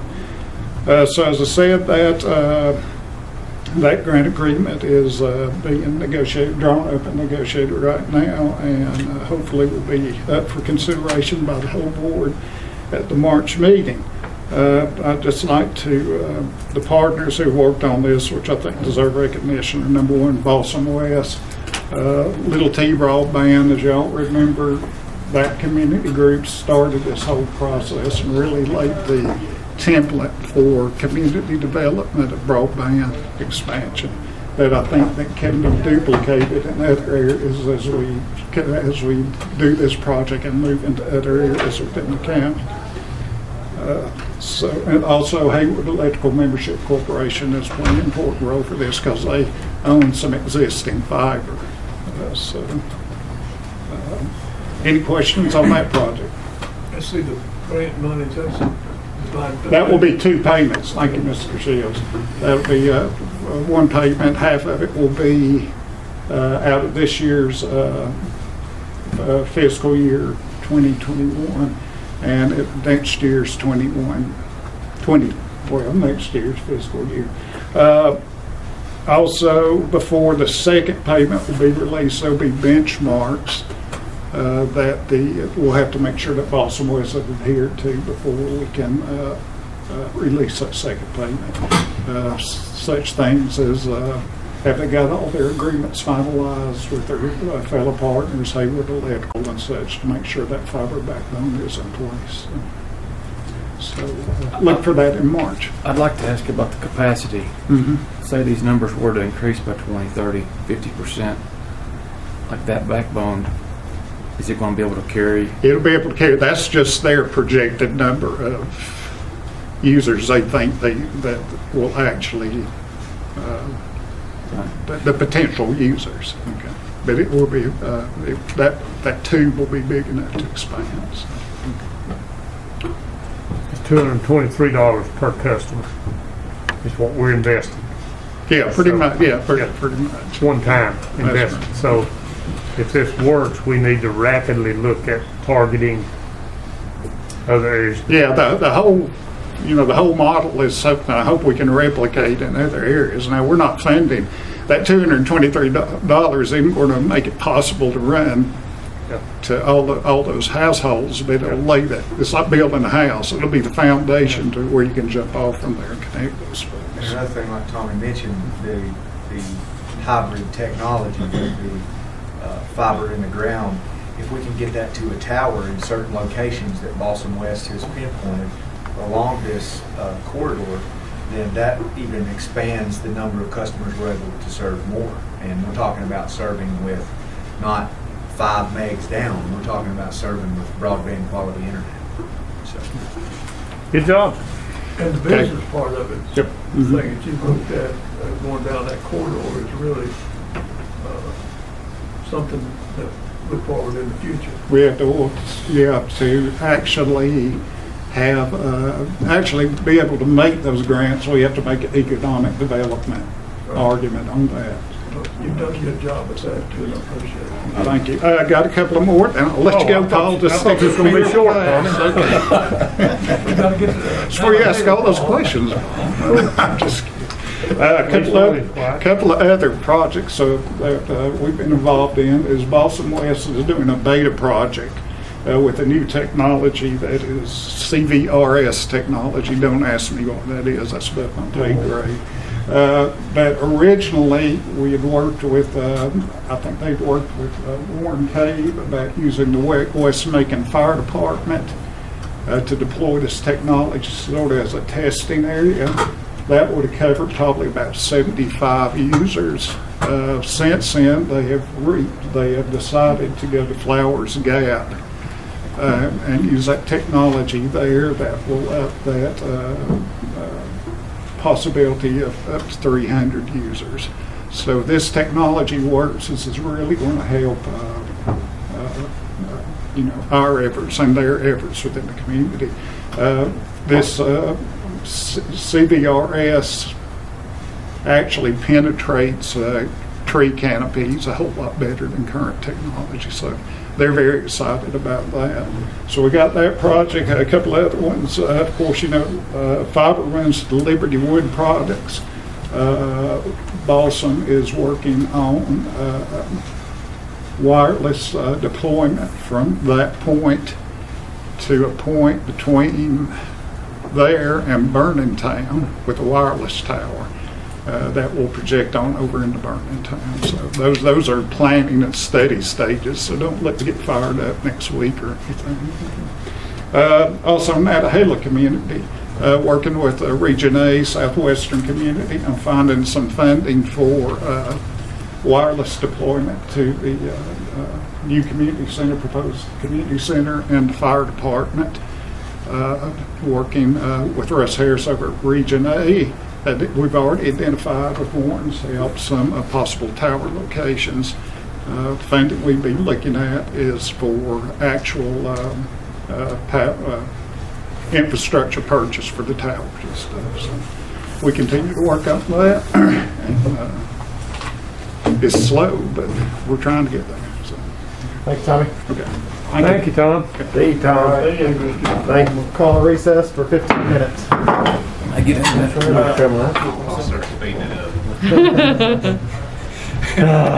We don't need the history. Call the meeting back to order. Mid-year financial review, Mr. Young. He's like, wait, what?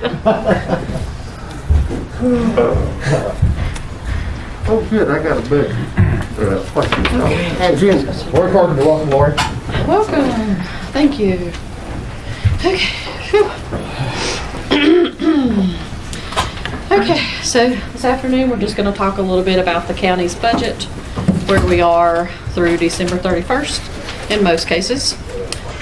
So we're going to talk a little bit about sales tax, property motor vehicle taxes, look at our general fund revenues, our general fund expenditures, and then just a quick look at debt service.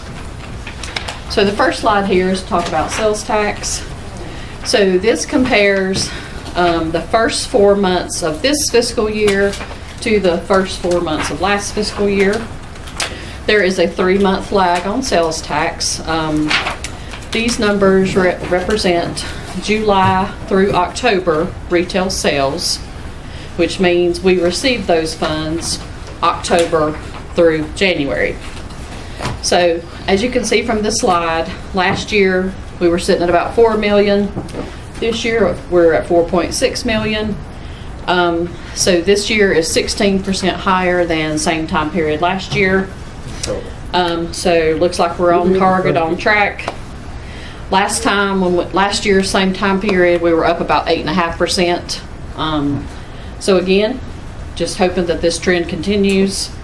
February numbers will be released in a week or so, so of course we'll be able to see those. So again, looks like we're right on target, well above the expectations, because of course when we prepared the budget, last year we just had no idea of the impacts that COVID could potentially have on consumer spending and sales tax. But so far so good. Excuse me. This slide shows our motor vehicle and property tax collections as of December 31st. This year we've collected $25.5 million. Last year we were about 25.2, same time period. So we have collected about $344,000 more than same time last year. So again, when we entered the budget, we projected a 1% decline in collections, just as a precaution to be conservative. However, of course, looking at these numbers, it seems like we should be on target to more hit that 98.3% collection rather than the 97.3% collection. Our next slide is taking a look at our revenues as of December 31st. Last year, same time period, we were sitting at $32.9 million. This year, we're at $34.2 million. So again, budgetarily, as far as revenues go, we're doing great. We're at 61.8% of budget, which is, phenomenal. This next slide takes a look at our expenditures. Same time period as of December 31st. This year, we're sitting at about almost $24 million in expenditures. This year, same time period, we were at $24.4 million. If you compare our revenues versus our expenditures through December 31st, 2020, our revenues are exceeding our expenditures by $10.27 million. Last year, same time period, we were exceeding them by $8.42 million. Can I ask you a question? Yes. On your graphs there, I can understand 2020 having a revised budget column. On the 2021, yes. Is there space to put a proposed, the actual budget is the revised budget? I mean, we come up with a budget number at the beginning of the year, and Right. at the end of the year, we recap, and you have a revised budget. Is that right? Is that Right. your terminology? Yes. How does that revised budget number compare with the proposed budget, or is that a moot point? Well, our original budget, let's see. 52,302,445. Okay. Yeah, we have amended the budget, of course, since July 1 by $1.8 million. I know that's. But see, a lot of that's carryover, and a lot of it's receiving. The health department has received additional grant funds to help with COVID-related things, and a lot of it's just carryover for things.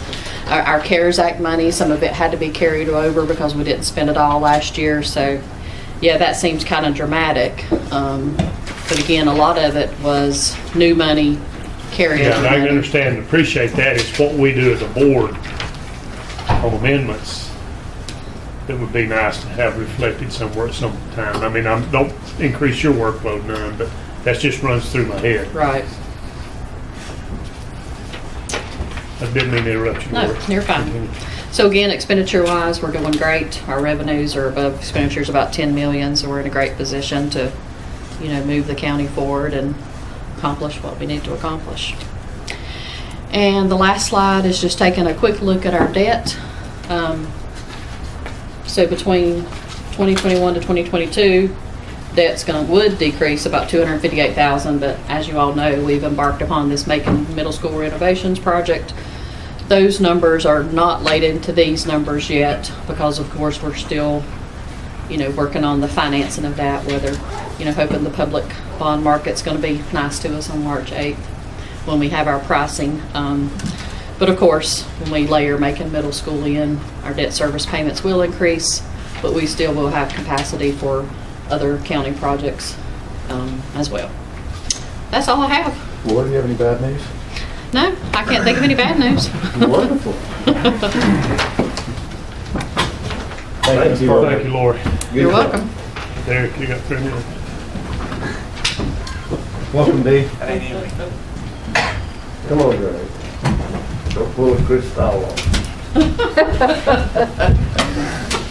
Was that short enough? Oh, sorry. Good job. Just the facts. Just the facts. Just figures don't lie and liars don't figure. Well,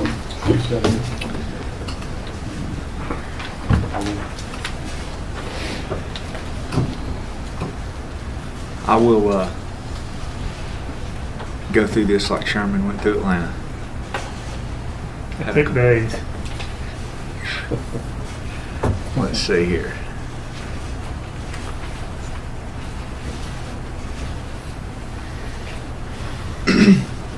All right, Mr. Chairman, Board, thank you. And to get started with, 1 year ago today, we sat in this room and we discussed the priorities for the fiscal year 21 budget. And as many of you will recall, this is the first time we was presented with the space needs analysis. We spent $160,000 on that, and it outlined much needed renovations and new construction in our county facilities.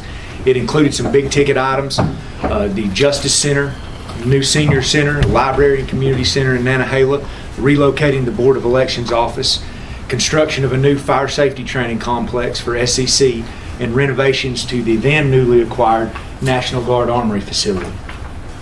In addition to the space needs analysis, we started discussing priorities for fiscal year 21. We discussed renovations at the Macon Middle School, which we hadn't even selected an architect for that project this time last year. And as of today, we've now received the bids. We're going to be going over them. And right now, Lori hit on them a little bit, but those are looking very favorable, and that's going to be a very good project. Broadband expansion, Mr. Jenkins spoke about that. We discussed improvements to our recycling centers. We've began making those improvements. We discussed addressing inequalities to the pay scale, continuing to fund education at enhanced levels, and the implementation of a new software system. As we now come back here midway through the budget of fiscal year 21, many of these goals that we've set for ourselves during this fiscal year we've been able to accomplish. We're currently discussing a lease agreement with SEC. This will entail a renovation of the National Guard Armory facility and construction of a new fire safety training complex. We're in the due diligence phase of a contract in Nantahala that will lead to a property purchase that could potentially be the new location for a community center and library in that community. SEC's recently vacated their classrooms that they occupied in the courthouse annex building here, which could potentially serve as a new location for the Board of Elections office if they see fit. We've purchased and implemented a new tax software system. As I said earlier, we began making these renovations. We had some property gifted to us in West Franklin for a new community center, recycling center. So we began making those improvements. We will be bringing, as Tommy said, a broadband expansion plant contract to the board in March. And as Ms. Carpenter's just got done sharing with you, we've been able to maintain a solid financial position through all this. In fiscal year 21, we've continued to provide what I will call the finest public service product at the third lowest tax rate or price tag in the state of North Carolina. Now, what's most fascinating about all this is the fact that we've been able to continue moving this organization forward, even in light of one obstacle that 1 year ago, as we sat in this room today, was not brought up one time, and that's COVID-19. In this work session a year ago today, it was not mentioned once. Now, we were still a month away, or we were still, the United States had not even seen its first case of COVID-19. We were a month away from seeing the first COVID-19 case in North Carolina, and we were 2 months away before Macon County would announce its first positive COVID-19 test at this time last year. We had no idea when we sat in this boardroom a year ago that in a matter of days that our lives would change forever. As budget adoption grew near, this is a slide that I used in the May presentation of this budget, as we grew closer and closer through budget discussions to the time that we were going to adopt this budget, COVID-19 cases continued to escalate across the country, and so did the level of economic uncertainty. Not just for Macon County, but for all counties across the state, which this slide shows you here from the different headlines. Sources such as the North Carolina Association of County Commissioners, Moody's Investor Service, all pointed toward a forthcoming recession, and they provided budget guidance based on this assumption. Some sources were indicating in May, when this budget was adopted, that we could see as much as a 50% drop in sales tax during the first quarter of the fiscal year. In less than 4 months, at this time, a budget that started with expectations of service enhancement turned to one of sacrifice, turned to one of doing everything we could simply to maintain our current level of service and the strong financial position that we worked so hard to attain. This is another slide that was taken directly from my presentation in May, and it highlights here on the left the revised goals that this budget had translated from this time, this meeting last year until the time the budget was adopted. A healthy fund balance allowed us to continue moving forward, accomplishing much needed mission critical capital projects, as we budgeted approximately $700,000 from fund balance to accomplish these projects, which included upgrade of half of our data storage network for information technology. It included the purchase and installation of the new tax software system and a grant match for a transit facility expansion. Along with that, a continual freed up in the debt load, as Lori showed you, the debt load continues to decline. The continual decline of debt freed up funds in the operating budget that help us offset unforeseen costs that we experienced in health insurance and retirement contribution. I think between both of those last year, that was around $300,000. In addition, we made reductions within the operating budget, the funds that we have to keep the lights on and keep paper on desk and pens in hands. Within one section of the operating budget, we said what we felt were COVID impacted line items. This is line items such as your travel and your training, along with fuel. These were directly impacted by COVID-19 because as the pandemic escalated, the conferences were canceled. They became all virtual. There was no more traveling, no more going out of town to attend conferences. And so travel and training was reduced by 25% in the fiscal year 21 budget, and fuel was reduced by 16% based on what was then projected to be declining fuel prices for the remainder of this fiscal year, combined with the fact that nobody was traveling anywhere anymore. Everything was getting canceled. In addition, funding levels in the operating budget for line items such as the telephone, printing, equipment maintenance, operating supplies, computer supplies, office supplies, uniforms, vehicle maintenance, all these things that I'm reading here were reduced to a level that was 14% less, or $183,000 less than the $1.5 million that we budgeted for this stuff cumulatively back in 2019, 2 fiscal years prior. So we were running, not only did we reduce these COVID-19 impact line items in the operating budget, we reduced these other line items to get that budget as close as we could to be able to continue to operate under the revenue circumstances we were presented with. Now, this was the final slide that I concluded my presentation with in May. Unfortunately, I'm not going to conclude my presentation today with it, but it's getting close to the end. But as you'll see, the economic uncertainty, and as we've discussed here today, the economic uncertainty that all these places were pointing to, that everybody felt was sure to be forthcoming, never happened. And thus far, the worst case economic scenario, which we projected here in May, never came to fruition. So with that being said, get my pointer here. With that being said,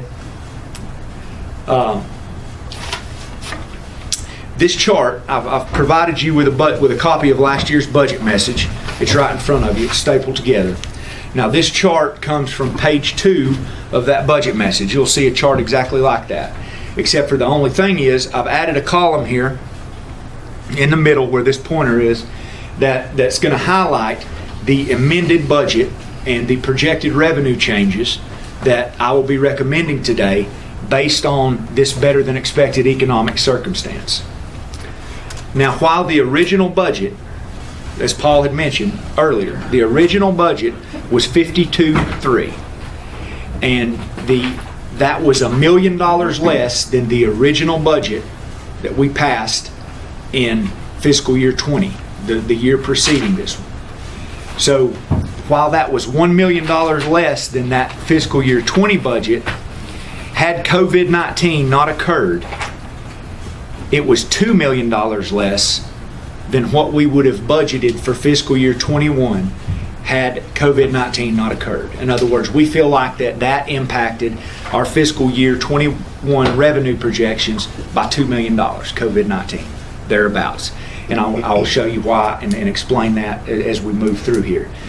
Sales tax, as Lori has mentioned earlier, it was budgeted at a level right here, 5.2% below the amount we originally budgeted in fiscal year 20. Now, when you compare that to what we would have budgeted over here, had COVID-19 not occurred, we come out of the gate with the fiscal year 21 original budget at $1 million in the hole on sales tax. Through the first 4 months of fiscal year 21, sales tax are up in North Carolina 11.5%. They're up in Macon County 16.5% over 2020 actuals during this time period. As this trend has continued, and we anticipate maybe not a trend like this, because we got to keep in mind there's some lean months coming. We're through October on the sales taxes that we received, but the winter months are going to be your leanest months. But regardless, the trend that we're seeing thus far, we now feel comfortable increasing our sales tax revenue right here in the amended budget from 8.0, from roughly $8,063,000 to the amended budget level of $8,823,000. That brings us from what was once a $1 million in the hole to now $250,000 in the hole on sales tax projections. We gained revenue there. Lori mentioned we budgeted a 1% reduction in the tax collection rate for ad valorem and motor vehicle taxes. That was because, again, the sources that we consult every year for budget are saying, you know, this is going to impact your residents' ability to pay. This economic recession that's coming.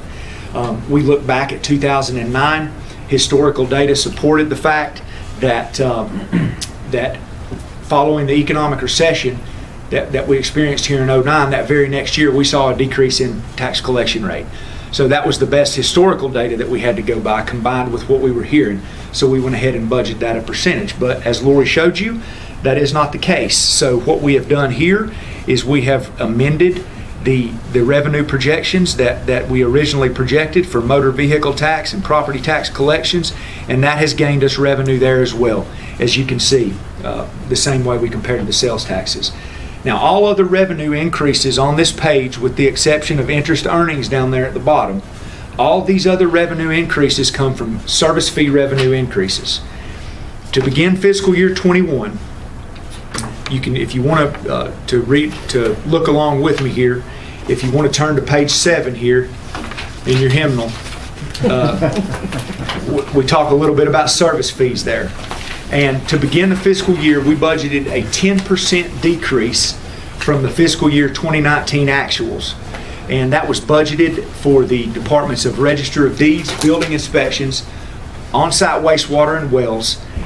And again, this was because of the projected declining economy and the forthcoming recession. And just to give you a little bit of a reference on what the kind of time we were in when this budget was adopted, the budget message here from April 2019 to April 2020, building inspections revenue had declined approximately 14%. Register of Deeds revenue had declined approximately 15%, largely due to a 29% decrease in the number of deeds recording. According to information gathered from the Carolina Smokies Association of Realtors, revenue produced from real estate sales in Macon County during April of 2020 was $2.6 million, or 24% less than revenue produced in April of 2019. So when you flash back, that gives you a little context of some of the things that we were looking at and the way that things looked to be trending at the time that we adopted this original budget. That, however, was not the case. Beginning July 1, 20 through December 31st of 20, we saw Register of Deeds come in at 70% higher than the 2019 actuals. Building inspections is up 3%. On-site wastewater and well fees are 64% higher than the 2019 actuals that we had budgeted for them to be 10% below. So interest earnings here have not been adjusted because, of course, as of today, interest rates are still at historic low levels, and we're not going to get any revenue back there. But I wanted to show you more than anything, this column on the far right compares the amended budget to the budget that we would have originally passed at the revenue levels should COVID-19 have not have been a deal. But because COVID-19 was, we ended up 1.9 million short on the original budget of where we would have been otherwise. These revenue adjustments, as you can see in this column, allows us to close this gap from what was once $2 million to now $250,000. We have made it with these revenue adjustments just as if that COVID-19 had never happened, almost. One thing to keep in mind here, of the $1.7 million increase in revenue, only $378,000 of that comes from your ad valorem and your motor vehicle tax collections. And I point that out because that is 58% of the total revenue in the operating budget. That's money that's going to be there. That's a reliable and consistent source of revenue, especially in the light of the uncertain economic times that we're faced with today. From an international perspective, the IMF recently did improve its global economic growth forecast due to the rollout of vaccine, but at the same time cautioned that the world economy still faces exceptional uncertainty as new COVID-19 variants pose new risk. Recent reports show that the United States economy contracted 3.5% in 2020, and the outlook for 21 likely includes reduced consumer and business spending following strong investment in the housing market in mid-2020, which is what we've seen here in Macon County. Lastly, things like the decline in unemployment rate that has begun to slow, and nationally unemployment claims have risen last month, the largest they have risen since March of last year. So the reason I pointed that out with respect to where this revenue, this 1.7 million is coming from, only 400,000 or thereabouts, 378, is coming from this consistent property tax collections, revenue that's going to be there. Service fees and sales tax together, while tax collections accounts for 58% of our revenue, sales tax and tax collections combined account for only 23% of the revenue in the operating budget, yet they account for nearly 80% or 1.3 million of this revenue increase that we're seeing here. And Lori hit on the kind of a phenomenal year, is what she said in her presentation. It is a phenomenal year. To give you an idea, the 16% increase we're seeing in sales tax. We've had a few good years in a row. We have had a few good years in a row. From fiscal year 17 to fiscal year 18, at this same time, we were 7% increase in sales tax. From fiscal year 18 to fiscal year 19, at this time, we were 5% up in sales tax collections. And from fiscal year 19 to fiscal year 20, at this time, we were 8.5% up in collections. Never, in all the good years we've had that have strung together, we've never seen something like a 16%. We're up 16% in sales tax collections at this time. That just goes to show you, by giving you that historic context, just exactly how good, how phenomenal this year is. With the Register of Deeds, that was another one of the big ticket items that we went over. One of the items that will be included on your budget amendment here that you'll be looking at in a minute. The number of deeds recorded from 2015 through 2019, 5 fiscal years, if you take the average number of deeds recorded per month during those 5 fiscal years, it's 239. So far, from July through January of fiscal year 21, we've recorded 365 deeds a month on average. That's up, again, from the 5-year average of 239. It has definitely been a phenomenal year there. Although much uncertainty remains for fiscal year 22, I do think that the additional revenue gained from what I will call a booming yet still fragile economy, it's going to enable us to restore capital funding to our priority areas of public safety and education. It's going to enable us to begin working to identify and make recommendations for addressing inadequacies within our pay scale, to be addressed in the coming fiscal year that, as we have discussed, we would have been the beneficiaries of in this fiscal year had we not had to scale back for COVID-19. It's going to provide us with operational funding necessary to offset the cost overruns within certain line items of the operating budget that remain out of our control. And lastly, it'll allow us to restore funding to nonprofit agencies that have worked alongside us and played a critical role in helping Macon County combat this COVID-19 pandemic. Lastly, the way I'm proposing to allocate this $1.7 million in funding is going to leave us agile. It's going to leave us in a position to, again, if we need to, take drastic measures to reduce this budget. If we get closer to fiscal year 22 and the revenue's not there to support it, we'll be able to take drastic measures to reduce this budget without adversely impacting the operating budget, the county employees, and this operation that we've performed day in and day out. And that, again, is in the event we're looking at another worst case scenario. And I hate to be doom and gloom, and I'm not doom and gloom, but I will tell you this is, as we've alluded to, this is the taxpayers' money. As the sheriff said, our boss's money. And, we can't afford to take gambles with putting this type of funding, influxing it into the operating budget at a time when there's still so much ground left to plow with respect to the end of this COVID-19 pandemic. So it will leave us agile.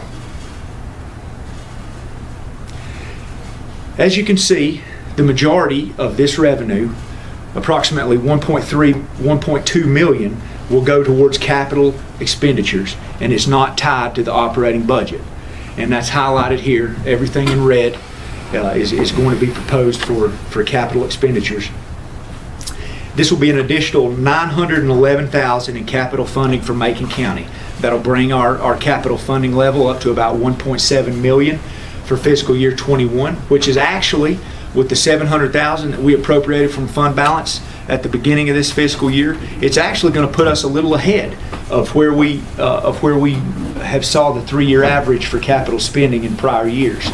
It's going to allow us to make hay while the sun's out, if you will, with respect to these capital expenditures. We're going to accomplish as many of them as we can, upgrade our equipment as best we can, and be prepared to head into fiscal year 22 and take advantage, again, of this economy, but we're not going to be relying on it with our operating budget. In addition to the county, I would propose that we consider doing the same thing to the school system, restoring their capital funding to prior year, fiscal year 20 levels, with a $275,000 increase. The specific county capital request that I'm discussing funding, and now on your within your budget, you will see on page within the budget message on page 17. That is the list of capital requests that were submitted with the original budget. Page 16 shows the capital requests that were funded. And I'm going to read to you now the ones that we're proposing to include at this time. The $21,000 will go towards purchase of a new vehicle and tax assessment. The $124,000,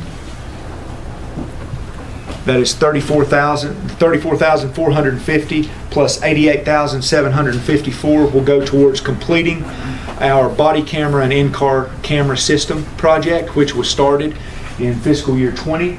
We're able to get half of those done. However, we had to put that on hold in fiscal year 21 due to the COVID-19 pandemic, proposing to bring that on, finish that project out. It includes $200,000. As I mentioned earlier in this presentation, we were able to upgrade half of our data storage system for our IT. This additional $200,000 will allow us to do that other half. We had to split it in half there, heading into the fiscal year. Also, we had no new vehicles. Each year, we hear the sheriff's department, those vehicles receive the most wear and tear, along with our ambulances of any other vehicles we have. They have short lives. They get to the end of life quick because they get a lot of miles put on them. I think the average car sheriff's 35,000 miles a year, thereabouts. It don't take long to add up at that rate. So with respect to that, we're proposing $228,660 to go towards replacing 6 of those patrol vehicles, so we can keep that fleet, keep that mileage down on the overall fleet, and keep those vehicles on the road. And lastly, as far as the county goes in emergency medical services, we have an ambulance remount here at $113,623, and a new EMS coordinator SUV, $34,772. That brings that additional $911,000 to county pay-go, along with the $275,000 to the public school system.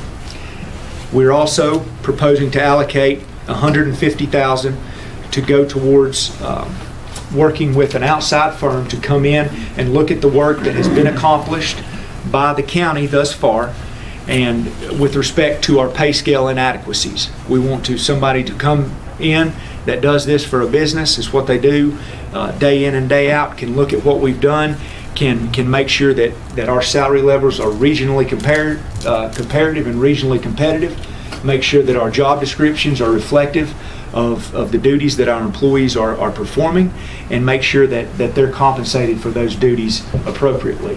Lastly, we want them to work with us to put policies in place to be able to show a clear path toward if somebody's out here and has previous education, and can we increase the starting salary to recruit and make recruit and retention better for us. We want to be able, if somebody goes and receives a certification or receives a degree, what is that worth? And that's why we want somebody to come in and say, what are other organizations doing? How is the way to implement that, and help us implement that and move forward with that. That sums up the $911,000 in operating expenses. I've hit on the $275,000 to the school system. Let's talk about the operating expenses lastly. Now, as I said earlier in the presentation, there are, within the operating budget, especially the detention center, there are line items, namely out-of-county housing and medical treatment, that fluctuate wildly from year to year.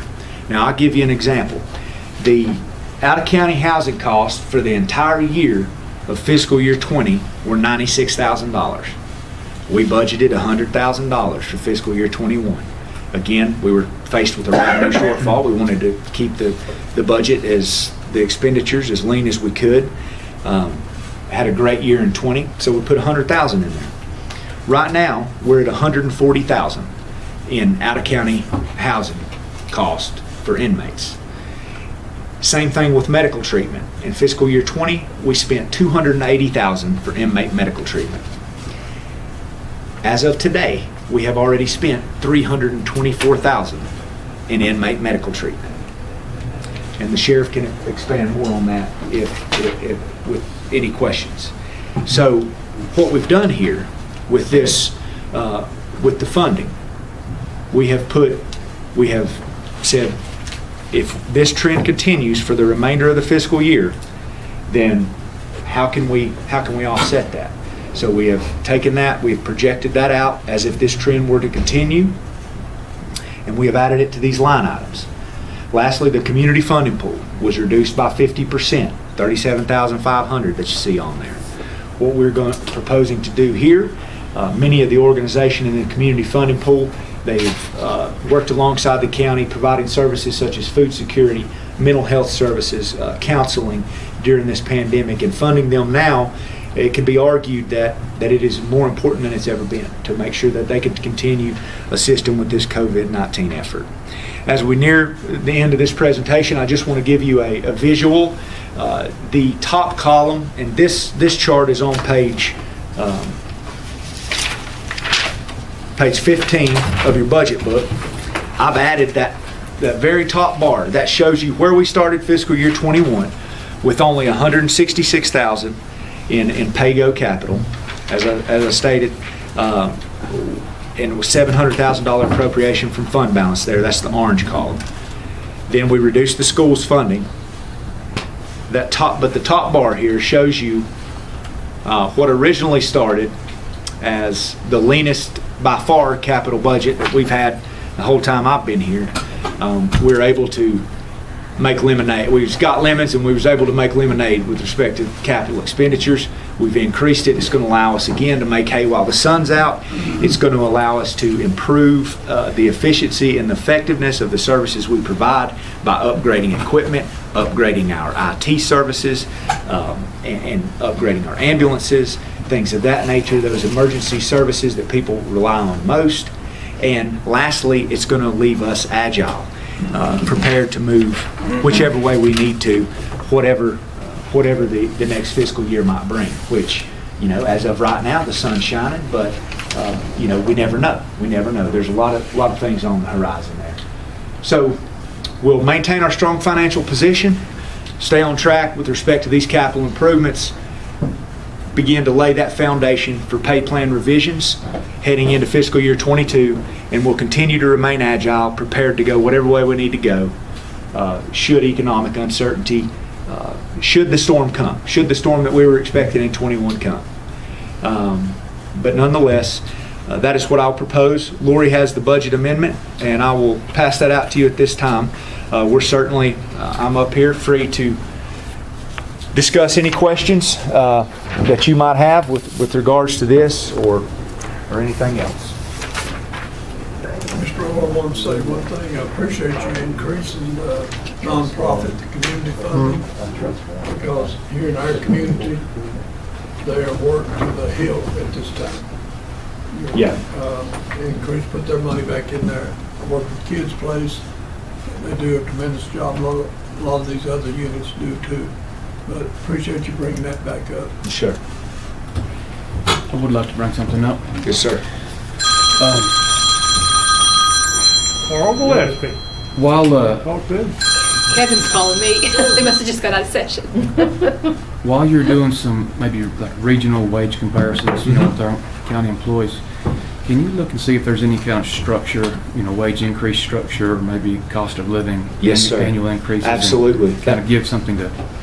That's one of the things and I failed to mention it, but one of the things we want, because, and that's one of the feedback we've been getting from a lot of departments, is there's no set structure on moving people through the pay scale.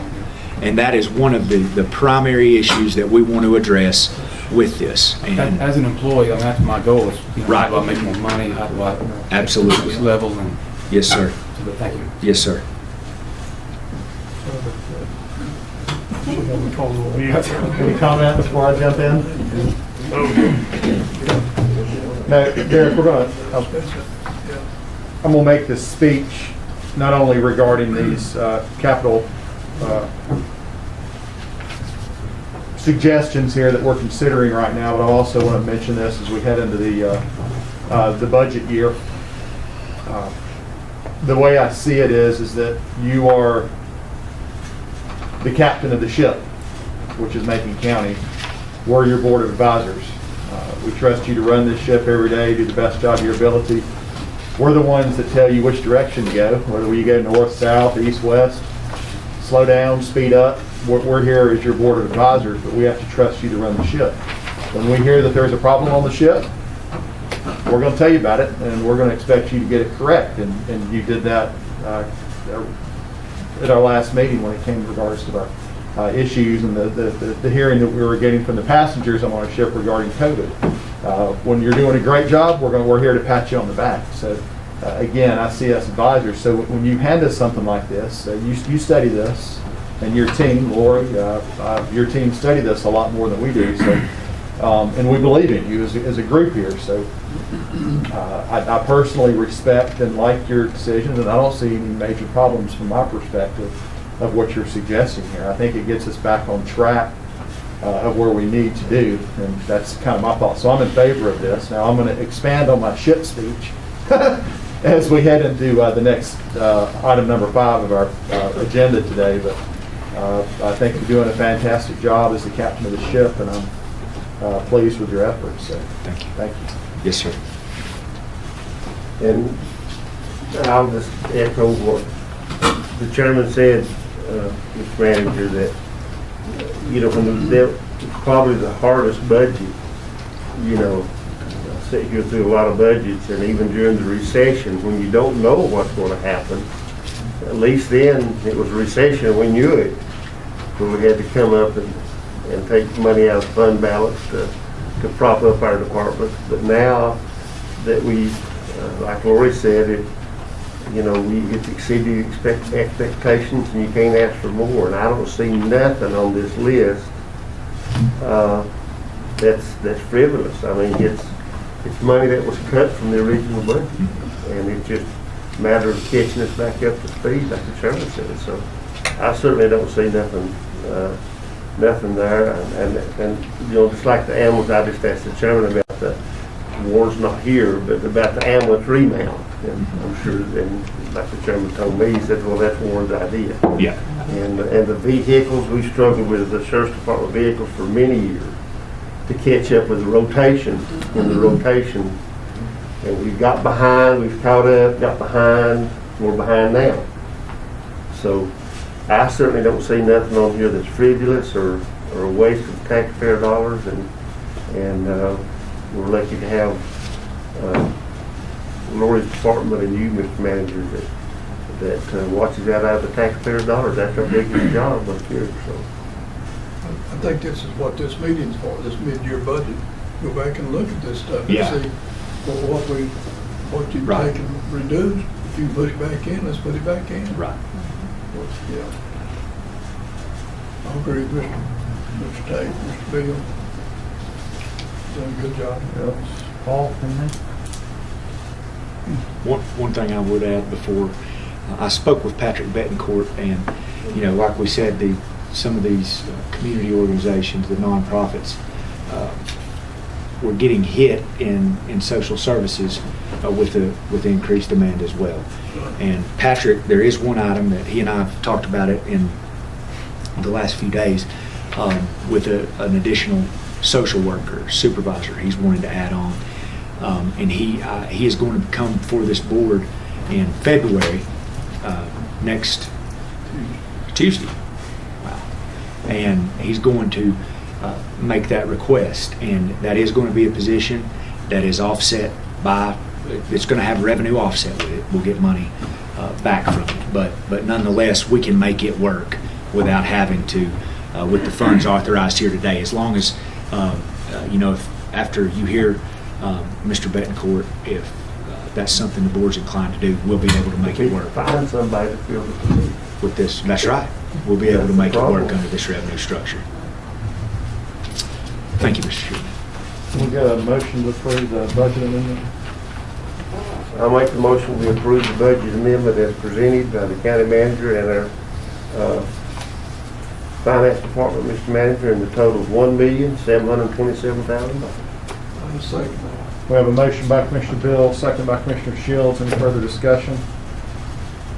All in favor, signify by saying aye. Aye. Opposed? Good job, Mr. Manager. Thank you, sir. All right, moving on to our, what are you thinking about next year? Fiscal year 22, Macon County Schools. It does look like Dr. Baldwin is here, so welcome. Thank you, Mr. Chairman and Board. I am Josh Lynch. Welcome, Josh. Representing Macon County Schools. Dr. Baldwin had a prior engagement, and he regrets not being here, but we will present what... Josh, who's that woman with? That is Miss Angie Cook now. She's a wild woman. We gotta watch her back there.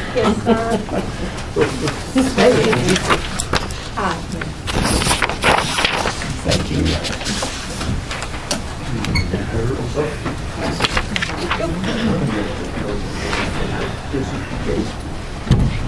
So this personnel request, it is a preliminary, and it has not been approved by our board, but just in projecting what our initial needs are for the 21-22 school year, this is the line items that we were able to come up with at this point. Some things I do want to point out, they're in the highlighted in terms of South Macon, the third and the second grade teacher. Those are due to the state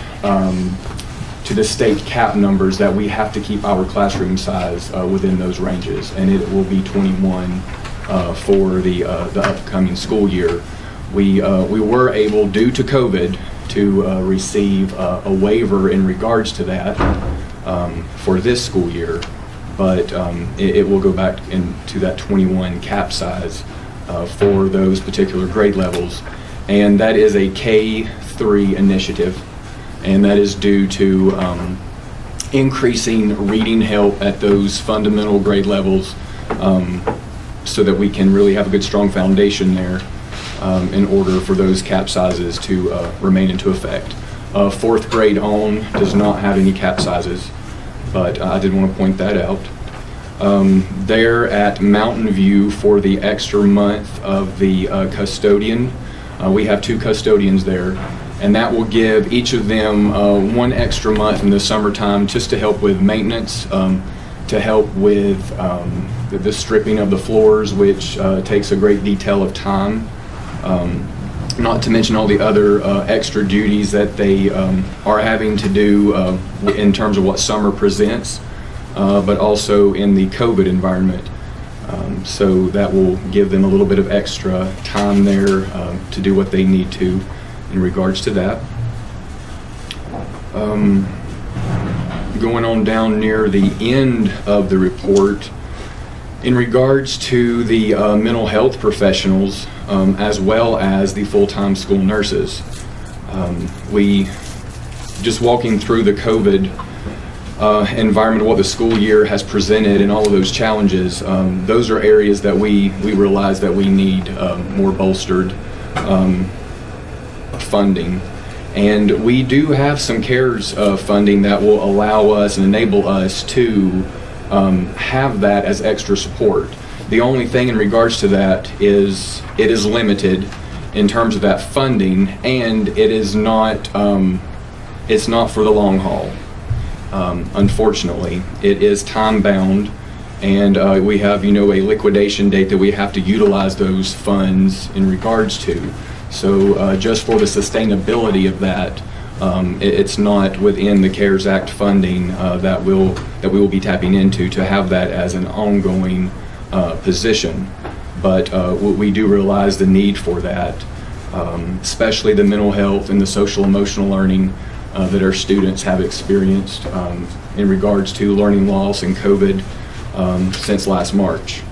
So those are areas that we are continuing to seek funding and draw funding down to make sure that we have the supports throughout the district, pre-K through 12, to have for our students. Are there any items that you would like for me to expound upon in regards to the report? I'll let you kind of marinate on that for a little bit, but just as Mr. Rowland had basically stated, the school system itself, we've gone through a lot of challenges this past school year.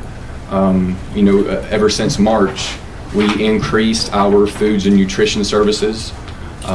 We have had that program going from the day of the closure all the way through our transportation department, bus drivers. They have really, been pressed, and there's been a lot of challenges they have worked through. But we have had the opportunity to have that food program with all of our students since the closure, and we continue to do so. And a lot of our departments have, been strained, but we have been able to pull together and really make that happen for the betterment of our students and provide for their needs and moving forward. Angie, is there anything that you think I need to expound upon, or anything you can? If you touched it, I will say about the mental health stuff, the nurses, like Mr. Bill pointed out, it's finding those people to be able to serve and have those skills. Can I have some questions on that, Joshua? Absolutely. When it comes around. And when Angie had mentioned that, we have had positions posted for quite a while in those areas, and just unfortunately we're unable to, fill them. And so that's a challenge. Well, Josh, you mentioned that out of the, because if you look, that's almost half of what is the mental health. Sure. That's almost half of what the bottom line is. Right. On that, just to backtrack, even before COVID, we were in crisis in our schools. Absolutely. Yes. And have been. Very much so. And especially at the high school. And other schools too, but the high school was much worse. And we had started down a road to try to help. Right. Me and Mr. Shields was very involved in that, to try to help that situation. Then along came COVID, and so those students have been trying to stay in touch, but it's difficult. You're not seeing them; they're not in school. But on the 10 additional, that's going to be a heavy lift. We can't find, at No Wrong Door, we're struggling to find folks now. Sure. As mental health continues to evolve, is one of the real problems in all of society and in our schools especially. So out of that, my question to get to that, Josh, is you said there would be some monies in there. I know it's not reoccurring funds. Right. I know that. Out of that 820, do you think 50%? How much of that money is there for this purpose now?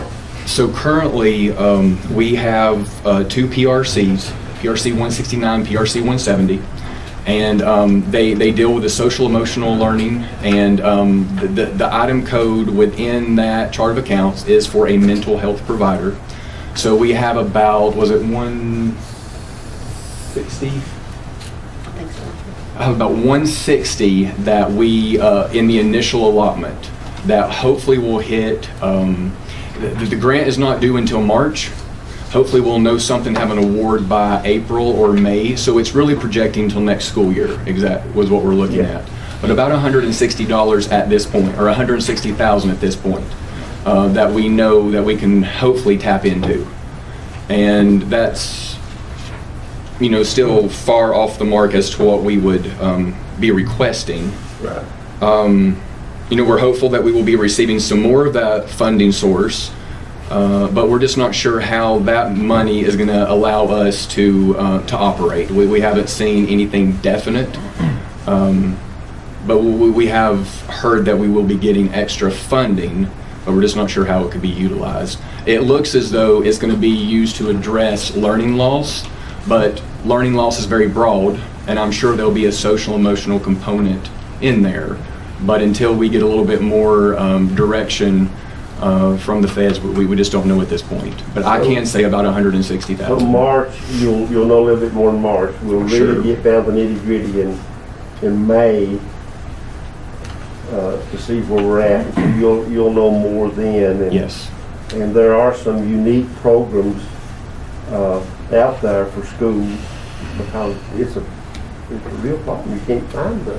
Right. And when you're dealing with that school specialized. students, Yes. it's a whole different ballgame. So we're seeing a lot of those kids now, Right. because there's just nowhere for them Right. to be seen. And so that's, of course, that's just one of the parts, but that's the part I'm really interested in, and I expect from Mr. Shields. So as we go down, Josh, we just ask that just keep us apprised of where that's going, and Absolutely. in May we'll need to really, I guess it's May, right, Mr. Manager? end of April, 1st of May, when we get down to the school budgets and see what, if we can't get the people,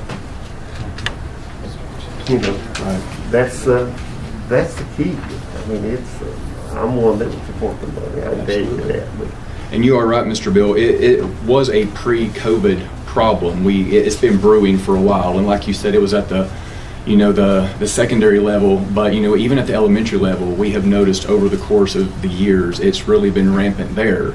Oh yeah. And then with COVID and the amount of time that students have been out of school, and then once we receive them, just the plethora of issues that we're having to deal with those students and the supports that they need and the family supports that are associated with that. It can be mind-boggling, but our folks, they do a tremendous job with the resources that they have. But yes, it is definitely a need, and I appreciate your understanding. We understand the need. Go ahead, Gary. No, go. Set page. Page before Thank you, sir. video. Thank you. Birthday next week, I can't pre-pandemic. Yes. And I had the conversation, we met with all the elementary school, the teachers. I don't see teacher assistants on here. Yeah, they got some on there. But it's EC. We were talking about at that time, this time last year, we were getting the ball rolling pertaining to teacher assistants, especially in the 3rd grade in K-4 schools. Because you had one teacher, 20-some students. They were spending a portion of the day in the TLC concept and not in the academic concept. It was hard, and we had the ball rolling toward more teacher assistants in our school.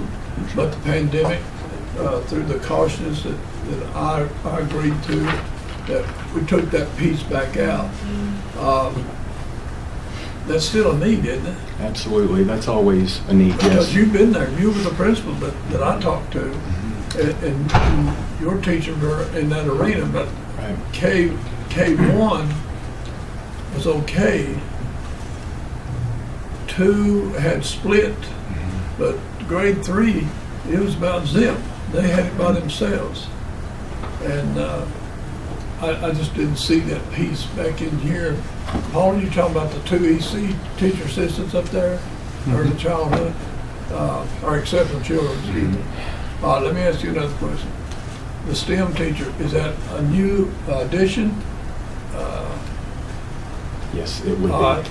The guidance counselor is, you've got one at middle school, he left. Is this replacing that person? No, we have a school counselor there, so this would be in addition to. You'd be taking his place, the one that left? No, we have that position filled currently already, so this would be a second school counselor just for the number of students that they have. They have 600 and something. Right. And at that age group, there's a need for 2 counselors. And we've really found, especially at MVI, at the intermediate school, as well as the middle school, the number of issues that they deal with and the magnitude that they deal with is much different than at the elementary level. And one individual, it's just really hard to serve that magnitude of students with the support that they need when you only have 1 per 600 plus students.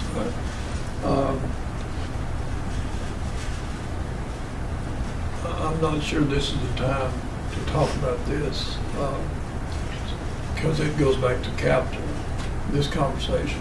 At a point in time, though, we need to talk about Iowa Valley Elementary School in that emergency situation, potential emergency situation that's going to pop up. That may be,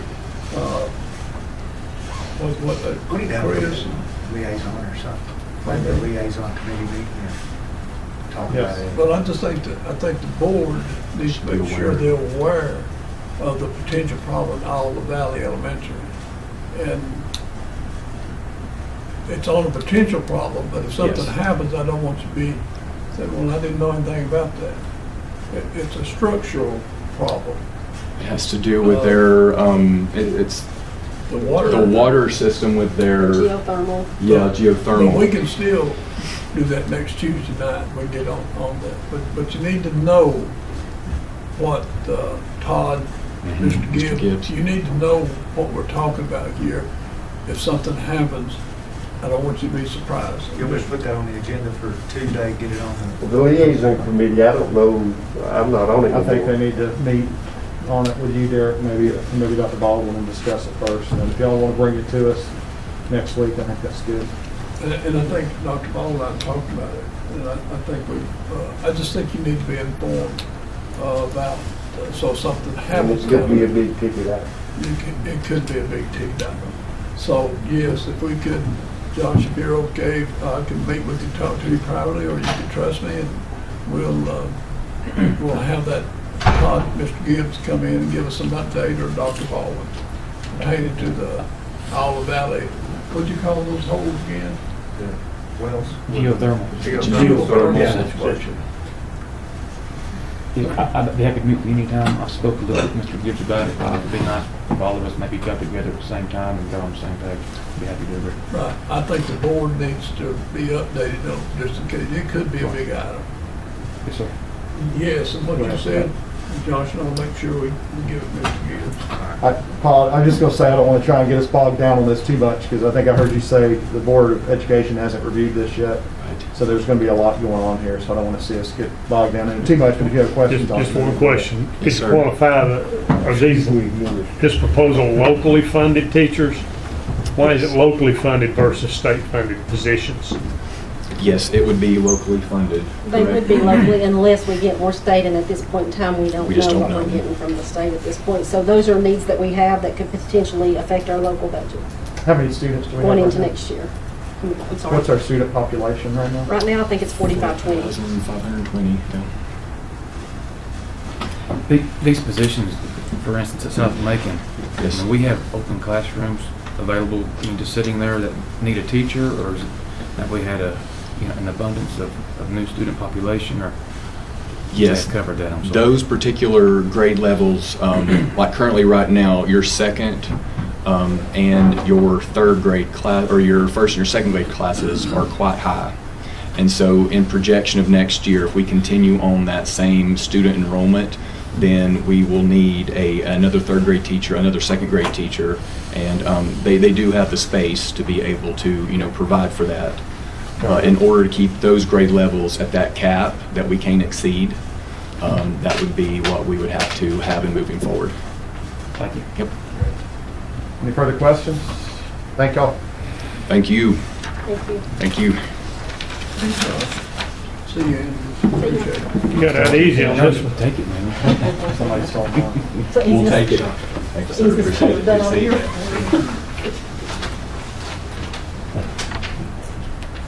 All right, fiscal year 22 goals and expectations. Macon County Board of Commissioners. If somebody wants to grab this horse by the reins, I'll be happy to lead off with what I have on my mind. That's your honor, Mr. Chairman. Go. All right. Derek, back to my microcosm ship speech. You being our captain, I think, and again, this is my perception only, this board has a lot to do with how we do this, but my perception only is that I think that the county as a whole needs to keep our taxes flat again for this year, and try and keep everything in range. It's still, I think our economy can still have some major fluctuation to it, which scares the Jeezy out of me for a number of reasons. And I feel blessed that Macon County, based upon those numbers we got earlier, of where we stand, there's a lot of counties, I can assure you, in North Carolina and across the country that are not as fortunate as we are financially right now and are having to make a lot of tough decisions that we are not. In other words, we're just spent $1.7 million on trying to catch up our capital, so I feel fortunate. But with that being said, I think we need to keep it. We need to stay flat based upon what we can produce under our current revenue streams. I also think that our team which we're in the service industry. Our team as a whole has worked extraordinarily hard through some interesting times to make things happen, and I applaud you on doing the pay study this year. It's obvious to me from what I'm seeing there is some compression in some departments, and there's also some funding issues, especially in the sheriff's department, as we've seen a lot of our team go to other entities within our own county. And there's no reason for that. In my opinion, in Macon County, they should be working here. We need to have the best of the best because we don't want any pirates taking over your ship, Captain. So I think you need to make sure we're funding your team appropriately, and we're going to be looking forward to receiving that. Really, the only other item that I have, Mr. Manager, is that I would really like to see this county. We have a lot of new people coming in right now. We have a lot of money being spent here. We're obviously an extremely desirable place that people are either wanting to buy a second or a third home, or they're wanting to call it their primary residence, and they're wanting to move to Macon County. And that's obvious by the trend that we're seeing through a number of different sources. So I want to make sure that Macon County is clean. I want to make sure that our buildings are up to par. I want to make sure that our grounds, Parker Meadows, for example, I want to make sure everything is being taken care of to the best of our ability. And I want to make sure what I consider as part of the face of Macon County, our solid waste recycling centers are clean and up to speed, and we're doing the best we can to make our government welcoming and not necessarily an eyesore. I think you can catch where I'm going from. And I don't wish that Macon County took care of roads, because I understand the state does, but driving down today and you look at the trash on the sides of the roads, and I don't know that we can do anything about that as a county. Maybe we can, but it would be nice just to keep our county clean and welcoming and a good place for people to call home. And I don't have any capital requests this year, other than the obvious things we're working on now. And I applaud you and hope you keep business running as usual, because I think you're doing a great job. And that's my speech. I'll go off the game plank now and jump off. In regard to your trash, there's been a lot of people, maybe law enforcement, but somebody's picking it up on our going out 64 bypass. There's been a group out there all week and last week, because then I saw them going up the Highland Road yesterday. And just a little bit, Most of it's volunteers. to follow up, Mr. Chairman, I will give you a quick RPO update. We met last Monday. The DOT funding has rebounded somewhat. They're out of the crisis as they were in, and under that comes the trash pickup. So we're guaranteed twice a year, and that's a human problem. That's what that is, and I have brought that up again, but we will have another pickup scheduled for next month, partially, like from the top of Cali Mountain to a certain area, so many miles, but it's every road that you see now, and it just seems to pick it up and it's right back. So, but that is in there, and that's promised. As far as what we've been allocated as far as DOT projects, everything's pretty much on schedule. The real roadblock still is the maintenance on 106. We'll have more information on that. But most of the other things, we are going to get a lot of bridge replacement ones at Houghton Williams. I think that's the name of that curve right there, Paul? Yeah. At the airport? Yeah. That bridge? Yeah. So that's on schedule. And to have the road moved over. So that's been funded and let. The Georgia Road continues to struggle. At the top section, some environmental things, but hopefully that's all been settled, and it is moving along. 441 from the fairgrounds for the next 3 miles that is on but that's been moved to 2024. So those things, and we'll keep updated as they come, Mr. Chairman. If anybody has a road that needs, that you're getting complaints on, we certainly have, they have a great local office and they will respond with as much as they can. But the main thing is we want North Carolina to keep our roads. That's the main thing we want. There's just 4 of us states left now that does it like North Carolina, and your budget would look a whole lot different, Mr. Chairman. But that's all I got.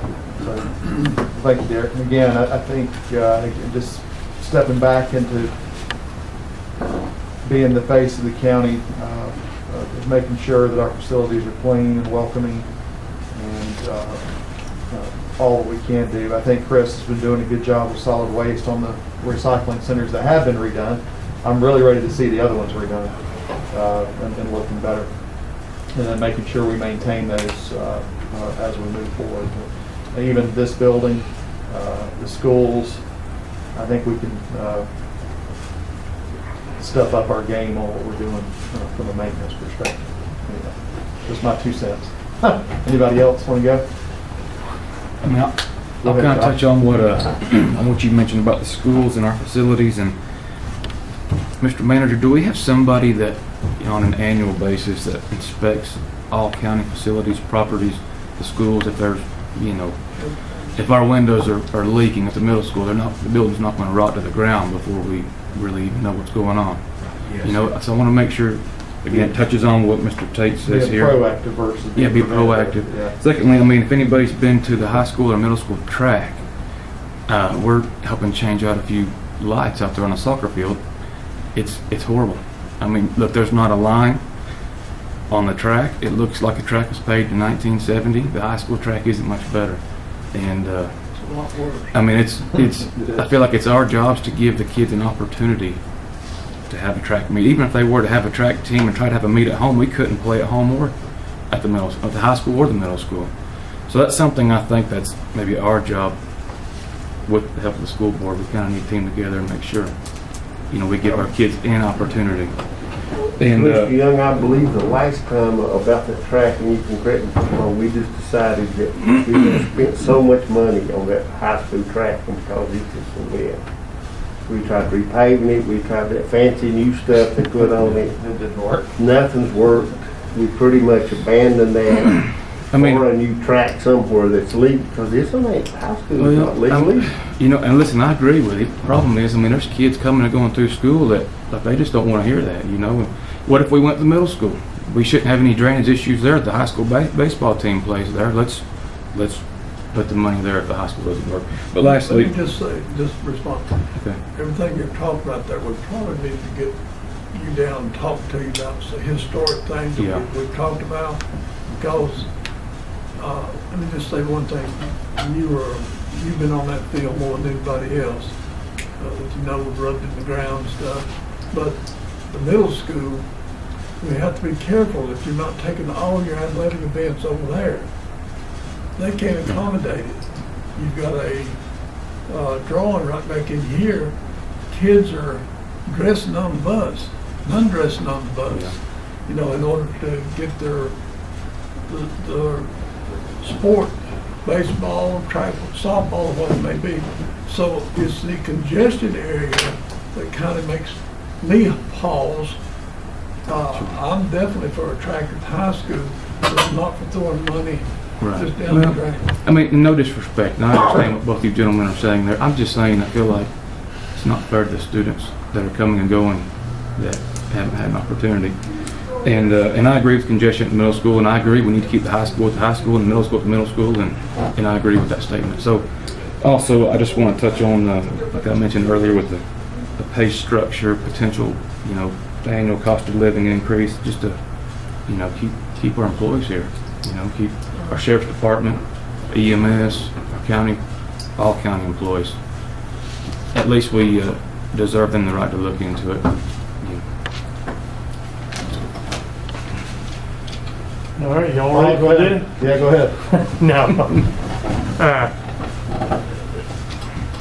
Prior to COVID, broadband was a big topic here. We don't want to drop that, and I appreciate what Tommy brought to us, developing a cookie cutter format for the remainder of the county. And I don't want to wait until, if we think this program that we're doing here is going to work in the early stages, we need to more or less copyright that and proceed with applying that in other sections. Highlands is about ready to roll on theirs, I think. We get Scaly, I told we just need to go through, and it's going to cost us some money. Like we were saying, our investment on this project is $223 per potential early client. So certainly on that. And then non-budget related, non-financial related is that it's been on my mind ever since I've been on this board is representation of this board, how it represents the county. We currently have one commissioner from District 1, one commissioner from District 3, 3 commissioners from District 2. And it's been that way, I guess, since we went from a 3-member board. Ronnie's the only one that was here when that happened. When was that, in the 70s, Ronnie? Or, so I just... It's all based on population and state law. Yeah, but it's up to your districting. You have to, Population. yeah, that's, it looks like it's been gerrymandered a little bit. And the reason it's coming, you know, if you live in District 2 and you want to run for county office, and I applaud people that want to seek office. If you live in District 2, you can run for office every 2 years. If you live in District 1 and District 3, you can only run for office every 4 years. So as a topic of discussion, at some point in the next couple of board meetings or whatever, I just want to have an opportunity for 10 or 15 minutes or whatever to have a board discussion on how could we more equitably present to everybody in the county. If they want to seek public office at the highest level in the county, they can do that equally regardless of which district you live in. And that's all I got to say. Motion to adjourn, Mr. Chairman. No comments on the... Second. On that, what Paul said? No, on board expectations, goals and expectations for...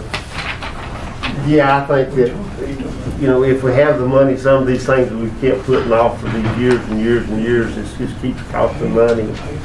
Commissioner Young mentioned some things, and I think it's time we backtracked and looked at some of them, even though our borrowing ability is going to be limited somewhat now because of middle grade, but there's some capital projects that we just keep postponing, and the prices keep going up, and it's not going to change. So I would hope that we can really look at some of those things in this upcoming budget and Maintaining what we have. yeah. And the reval is when? 2023. Huh? 2023. Well, see, that's going to be a different world when there's a reval. So we need to, you know, sort of get prepared for that too, because it's going to be a whole big different thing. So, but enjoy today, Mr. Chairman. Second to Mr. Bill's motion. We got a couple more items, sorry. Commissioner Shields? I think my concern was, and I'd already discussed that, would be the Iowa Valley, making sure that the board knows that. And about the pay, I didn't want to, we heard all the volunteer things this morning, county volunteer, that people who losing their sick leave or whether maybe have to use their annual leave, that we need to do something where the people aren't penalized for going out here and doing a good job. I agree, Mr. Manager. Any questions for us? No, sir. I don't know. I think we're about as clear as mud, so. Crystal. Keep your chin up. Crystal mud. Keep your chin up. All right, Mr. Manager, we have distribution of the proposed budget calendar. Can we get a motion to approve that? Motion to approve. Got a motion by Commissioner Bill to approve the 21-22 budget calendar. Got a second by Commissioner Young. All in favor? Aye. Mr. Manager, do we have a reason for a closed session? I know we still have several things we're working on, or do you want to hold that until Tuesday night? We can hold that to Tuesday. Y'all, Okay. y'all like. That'd be good. All right. Now you're ready. You got your phone. We got a motion to Motion adjourn. to adjourn, Mr. Chairman. Mr. Higdon, second by Commissioner Bill, all in favor? But you have to get Tuesday, and we'll get out here. Tuesday.